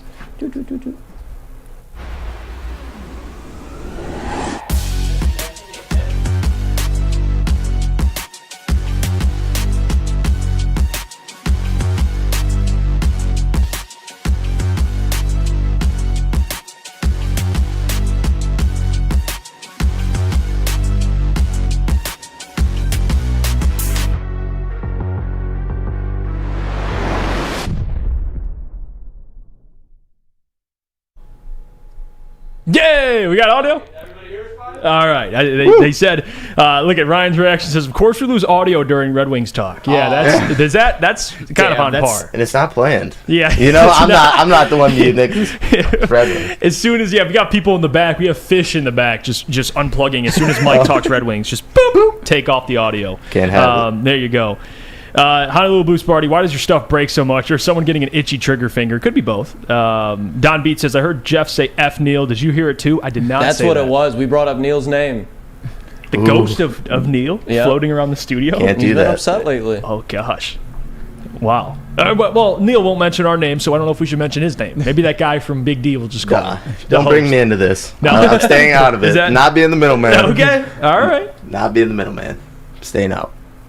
Okay. Stay out. All right, BMG. I've got a question about this Red Wings team. So, do you think a guy like Dylan Larkin, who we all love, who I think earned his contract, I mean, would you agree with that statement, by the way? Yeah. I'd say he had the best season of his career. Do you think he will benefit from not having the pressure of being the only real, like, top-end goal scorer, when even he, with all due respect, isn't really a top-end goal scorer? Yeah, I don't think he's really played with a top-end goal scorer. I mean, obviously, at the beginning of his career, he played with some older players, but he really hasn't played with the top-end guy yet. Like, you obviously, Tyler Bertuzzi, Lucas Raymond, they probably had his best years outside of last year, but he really hasn't played with a goal scorer. So when you add a guy like DeBrincat, and I think Larkin himself is the one that's most ecstatic about that. So I think he's going to be fantastic, and the pressure is definitely going to be lifted off him with DeBrincat playing alongside him. I'm excited for DeBrincat.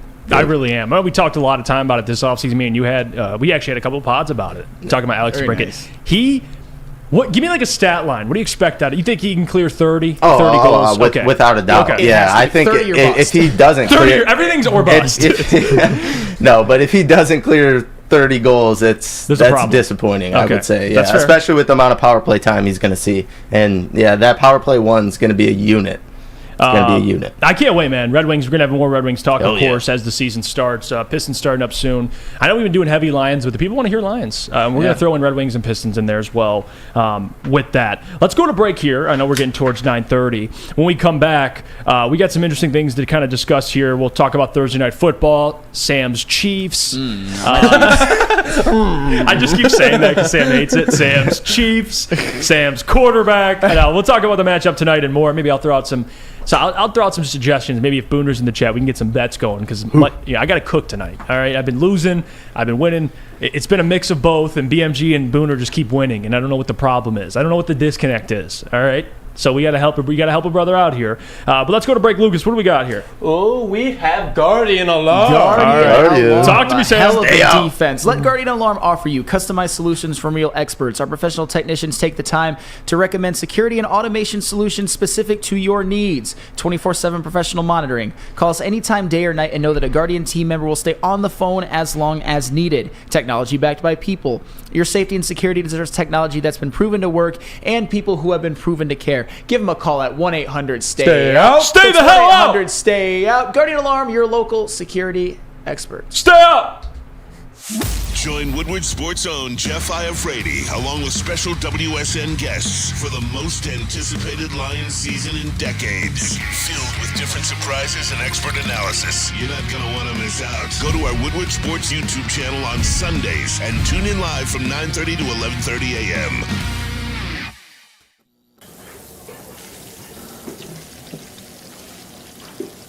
Burgers and chicken sandwiches are taking over at Big Boy. Try our new pretzel bacon cheeseburger. Turn up the heat with Bob's Hot Chicken Sandwich. Upgrade those regular fries with our chili cheese fries or loaded baked potato fries. Hit your sweet tooth with funnel cake fries or Reese's chocolate peanut butter thunder cake. Load up on all your favorites today at Big Boy. Now, coming to Woodward Sports, Woodward and Main Street, the Woodward Sports Network Detroit Lions Show. Let's go! Catch Gabrielle D. Phillips, Matt Broder, and Terry Foster for all the latest news on your Detroit Lions every week. Only on the Woodward Sports Network YouTube channel and woodwardsports.com.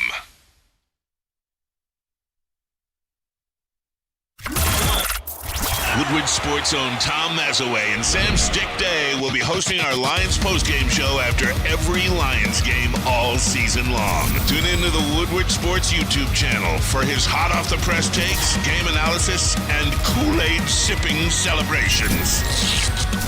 You won't want to miss it. Join Maz, Stick, and special guests each week immediately following every Lions game, exclusively on the WSN YouTube channel. For over 60 years, Fairway Packing Co. has provided Michigan's finest restaurants, hotels, casinos with prime beef, Wagyu beef, and dry-aged beef. Experience the Fairway difference for yourself today. Visit a steak shop in Grosse Pointe Woods for grab-and-go steaks or order online, fairwaypacking.com. Oh, it's that time. Thursday Night Football, Chiefs taking on the Denver Broncos. Yeah. Wow. What a Thursday night matchup that you can't watch thriller. unless you pay for it. You gotta, oh my God, I didn't think about that. And I have my ways of watching. I don't want to Extreme East. I don't want to, I don't want to wrap myself out here. But I'll be all right. But would you guys actually pay for this? Like, the Thursday night games are trash. Like, I'm not spending money on, what is it, Amazon Prime? Yeah. I think it is. Yeah, no, hell no. And I'm sorry for people that do. Because to me, this game, as much as, before the season, I probably would have said, because I was high on the Broncos, hey, that was me. I said they'd win 10 games. It's not going according to plan. But regardless, now speaking of yesterday's prices and today's price, this game's value is not today's game value. No, it's not. What I thought it was is not what it is. But Sam, to me, at least, a couple guys that are questionable. Travis Kelce's questionable. Maybe that affects some of the betting lines. I think he'll play, though. But what do you expect out of your Chiefs, Sam? Talk to me. Well, this is another one of these games, kind of like the Lions with Carolina, that regardless of who's out or who's in, the Kansas City Chiefs, if they lose this game, it would be bad. If the Kansas City Chiefs lose this game against that Broncos team, which statistically has the worst defense in the NFL, then I will listen to people who say the Chiefs don't look the same, or they're not as good, or they're not a real Super Bowl threat. This is the type of loss that could make that big of a difference. But if you're watching this game, if you're a Patrick Mahomes fan like myself and like a lot of NFL fans, this is one where he could really put on a show. I get it, though. The Chiefs don't have the best wide receivers outside of Travis Kelce, and the Broncos still have Pat Surtain, and he'll probably shut down whoever he's on every single play. But maybe this is the game where Sky Moore breaks out. Maybe this is the game where Justin Ross, another one that they're trying to integrate more into the system. And also, when it comes to the Chiefs this year, what have I always said? Two of the constants, besides Patrick Mahomes still being great, and he has been great despite what people think, is Isaiah Pacheco and that defense led by Chris Jones. The running game, I think, will get theirs. I think Chris Jones will make a couple of game-wrecking plays, and I don't think the Broncos offense will be able to go off. But the reality is, the Kansas City Chiefs, they got to win this game. There's no excuses. It's so weird, too, Sam. Last year, the offense with Nathaniel Hackett at head coach, they could not figure it out. And the defense was keeping them in ball games. And now it's the opposite.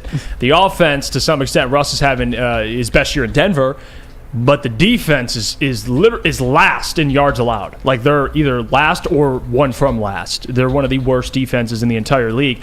But they have talent. Patrick Surtain, who I love a lot. I think he's one of the better corners in the NFL.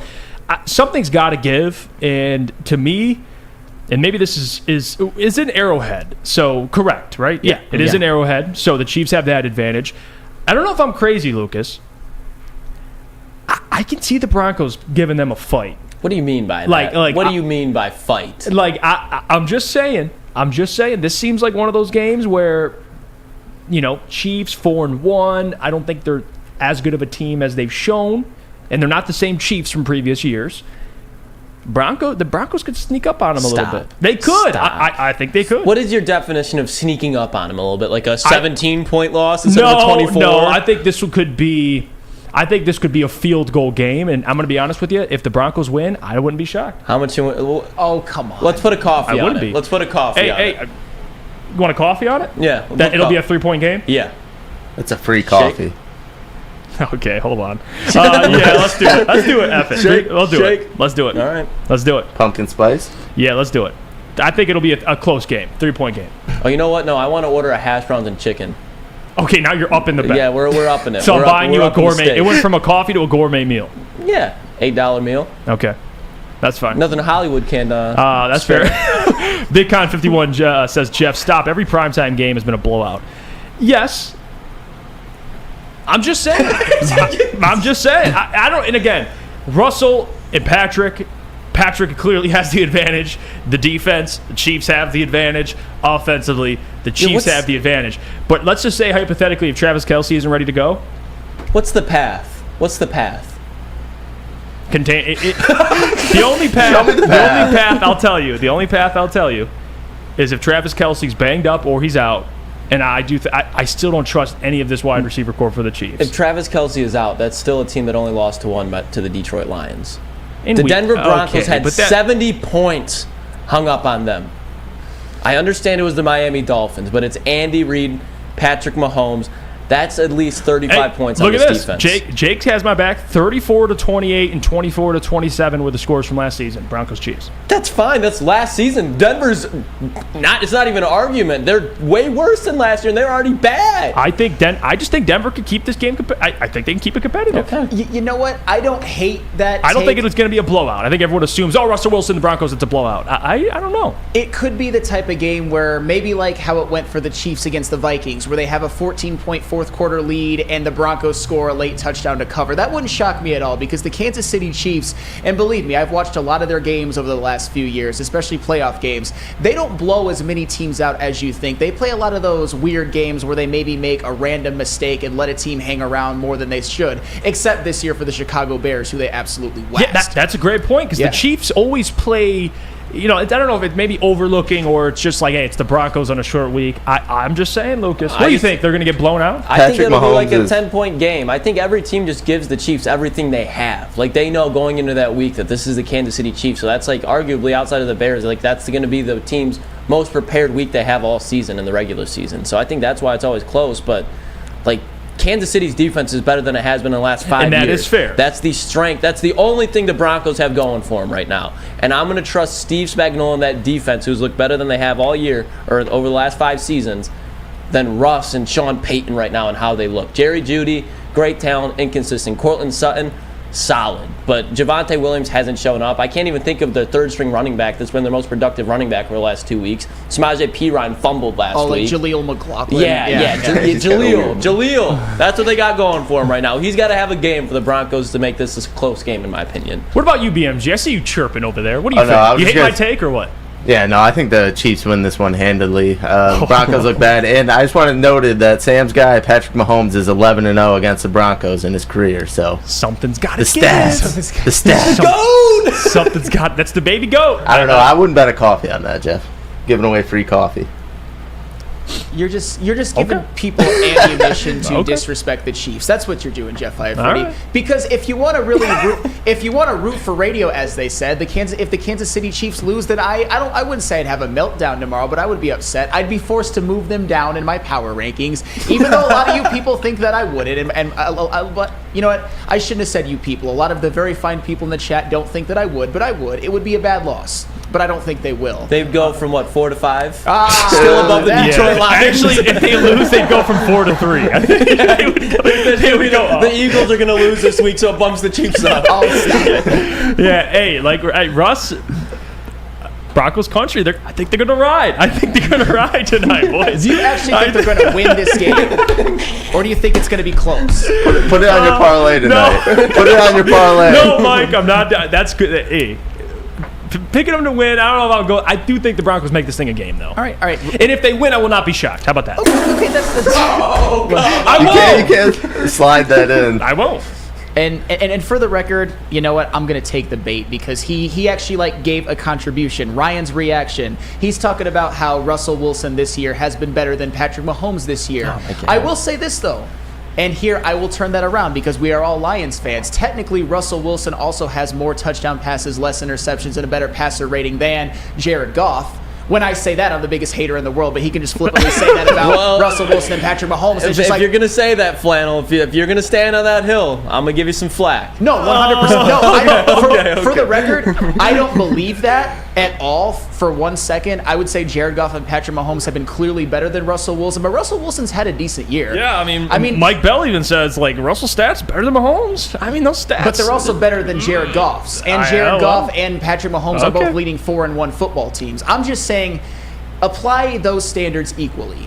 That's all I'm saying. Yeah, we don't want to go Neil Roll on you and say Fields and Mahomes switch spots and Fields is just as productive. Well, regardless. And for the record, and I'm kicking myself for not using this yesterday, did you see them when they both played on the same field? When Justin Fields looked like a baby out there. And for the record, Justin Fields has been better the last couple of weeks. But when they faced off against each other, and I'll tell you what, when you look at the Chicago Bears weapons versus the Chiefs weapons, I don't think it's that big of a mismatch. I mean, this version of DJ Moore might be better than this version of Travis Kelce.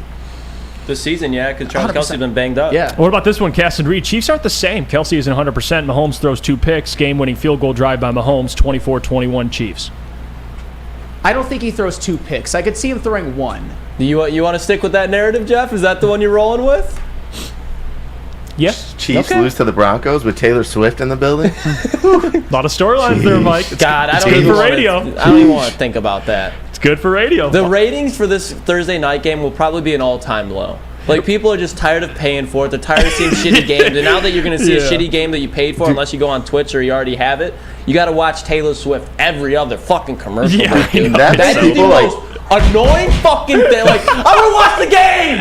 I don't give a fuck about Taylor Swift. Her music is ass. She's mid-looking. I get you. She has a huge cult following. I don't care. You're not a this Swiftie, is I assume, football. huh? This is football. Okay. This is not Taylor Swift. Did that many people not have Amazon Prime?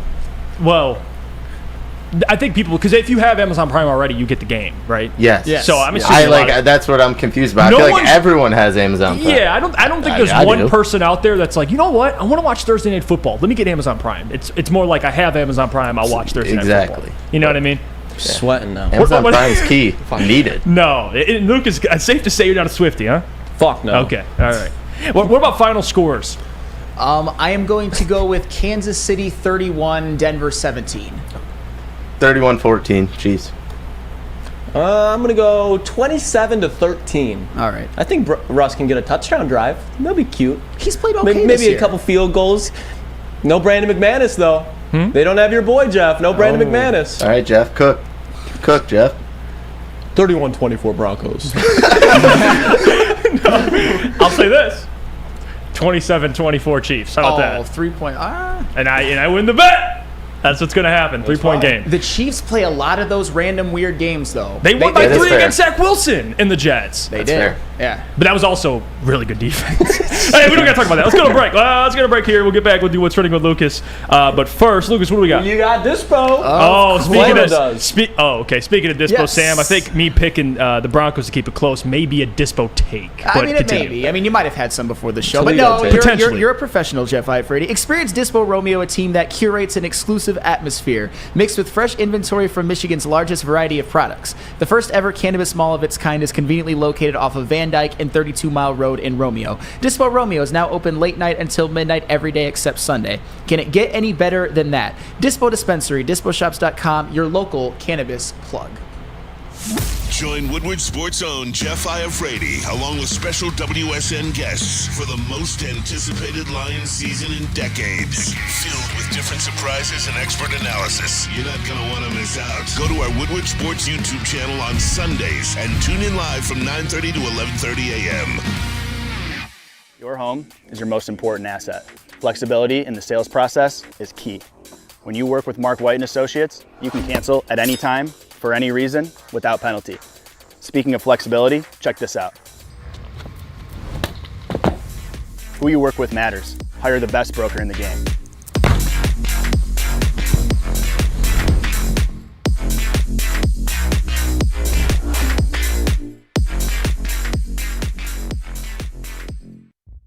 Brace yourselves, Detroit. As the sun begins to set, 2 of Woodward Sports' brightest young stars will be taking the mic for a brand new show. Woodward Nights with Spooner and Broder. The dog days in Detroit are over, and the boys are unleashed. Join in on the banter and hop on the bandwagon of the #1 night show on the internet. Tune into the Woodward Sports YouTube channel every weeknight from 8 to 10 p.m. Woodward Nights with Spooner and Broder.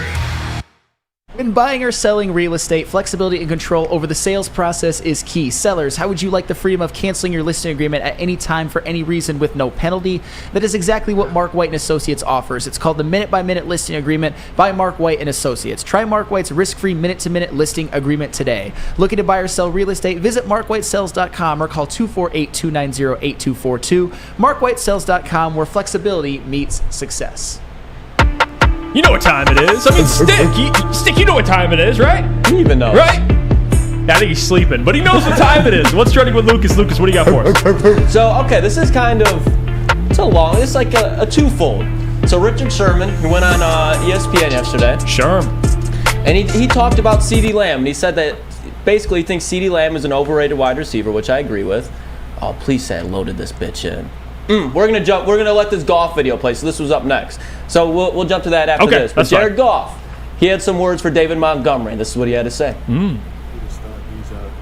He's fit in just perfectly with us and does such a great job every day. Where is this? The stuff he does, but his leadership, his ability both in the run and the pass, his attention to detail and protection, I think is pretty special for running back. Not all running backs typically care about that. They want the ball, they want to run. He's very adamant on making sure I'm protected. I know the concept. His responsibility. He named like 16 receivers. It's nice to have a guy back there like that, and it makes me feel good. So he's been doing his thing, and hopefully continue to do it. Obviously, D-Mine is a perfect fit for this culture. Yep. After seeing the first 5 weeks in 4 games, 6 touchdowns, will David Montgomery break that record that Jamal Williams set last year? Let him cook. Yeah, I think he will.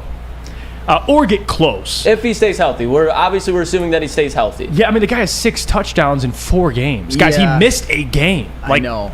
That's now, if he could stay healthy, that's the other part, because Jamal played in 17, so I get that part. But I think David, the difference with him and Jamal is you didn't see Jamal break a ton, like break off for a 40. Like David already did that just last game for a 40-yard TD. I think David could get a couple of those easy ones, and in a goal line package. Even though I don't like it, because you like to see Jameer hit pay dirt, they're going to keep using Monty, and as they should. He keeps scoring, so I think he can get, if not break the record, he'll be 1 under Jamal, if not maybe 2 at the very, very least. See, you know what? I think he gets 15 or 16. I really do. Okay. I don't think he breaks it because 17 is just so hard. And I will say this. I don't know why the Lions decided to run a Jared Goff quarterback sneak at the 1. I mean, those might be things that they do. Maybe they do try to get Jahmyr Gibbs a touchdown as the season goes along. It's just 17 is insane. But 15 or 16 is damn impressive. What are you laughing at, Mike? What's funny? Nothing. Just the way he said. Hopefully they try and get a TD as the season goes along. Like he's not gonna get one. Fuck.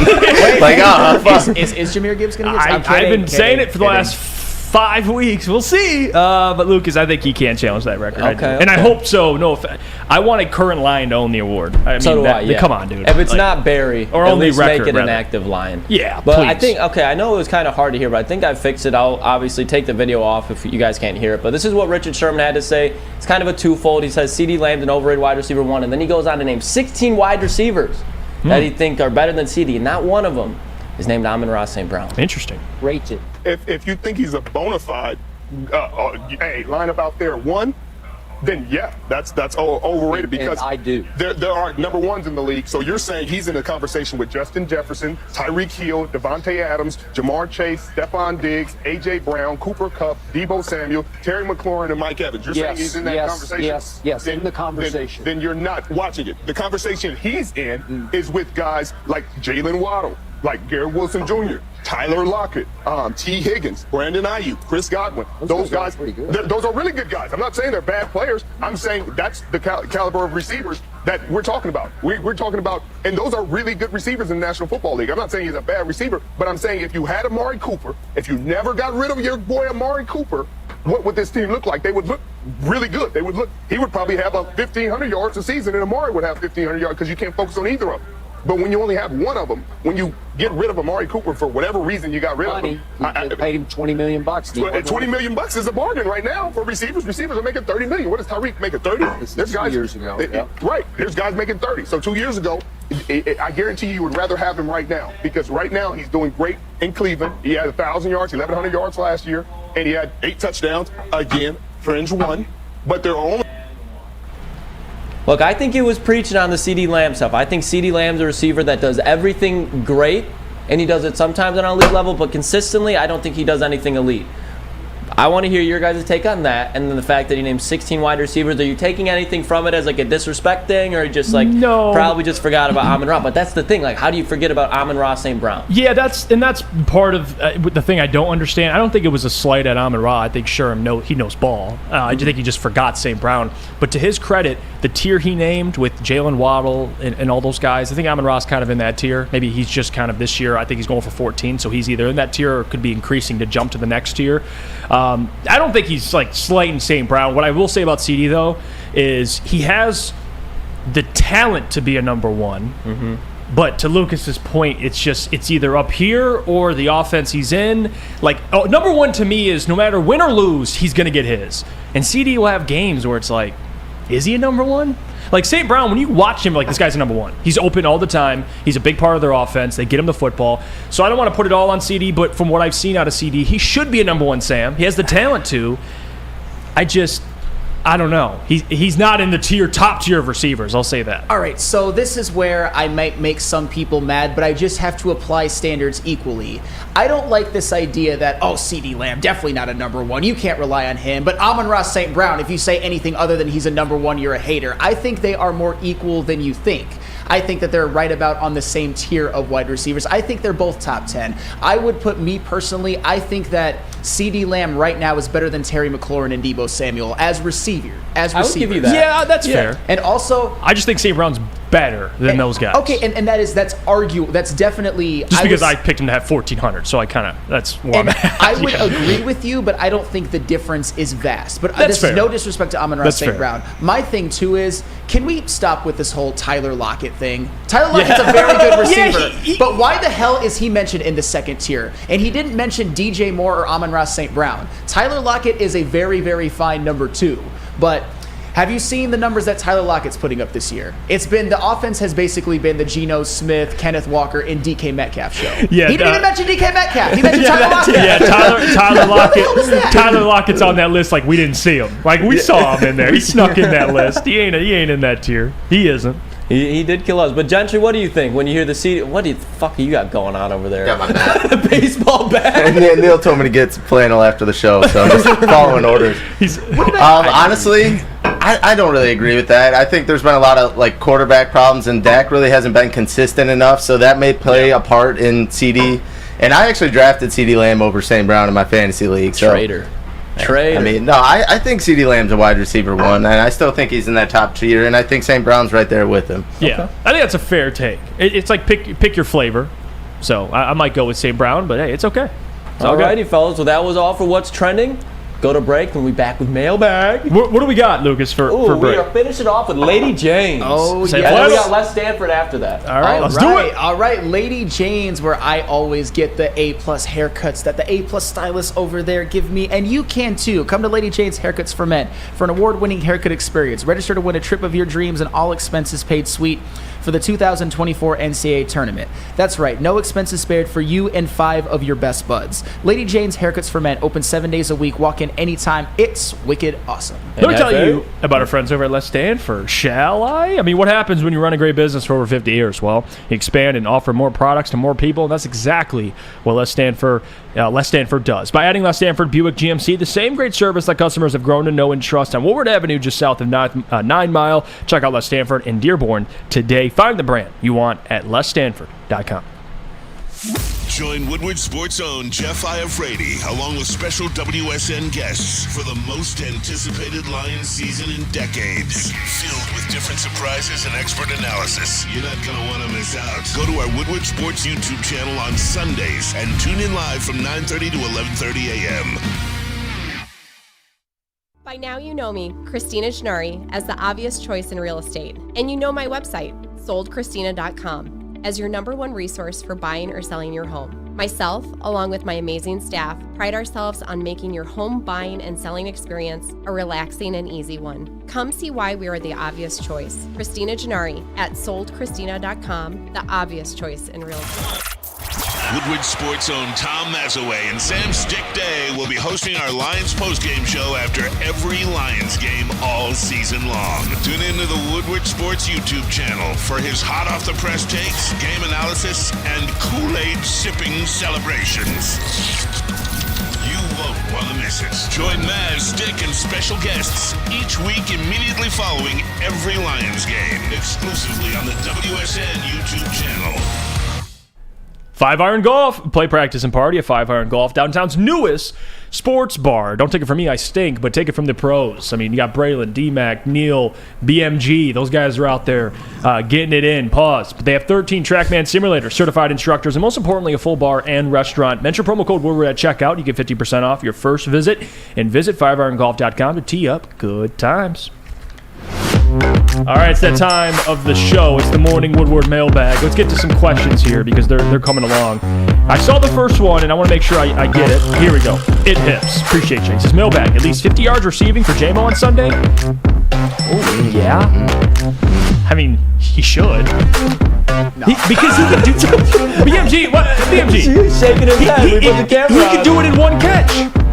Yeah, he Is could. that fair? He could. I'm just not trusting that. I'm not betting that week 2 of him returning. Not happening. So that line was at like because it's the 18 and a second half last week for a reason. They got to ease him into the offense. So you don't 50 think it's yards. more so J-Mo, you think it's just going to be his usage? Yeah. Okay. What do you think, Sam? 50 yards from J-Mo? I know what you're going to say. Oh, I'll believe it when I see it. Under. 100%. He's the believer That's when I not- see it. Oh, no. It's not like a hit at J-Mo or anything like that. Has Jameson Williams ever had 50 yards receiving in a single game he has played? Yeah. No, he has not.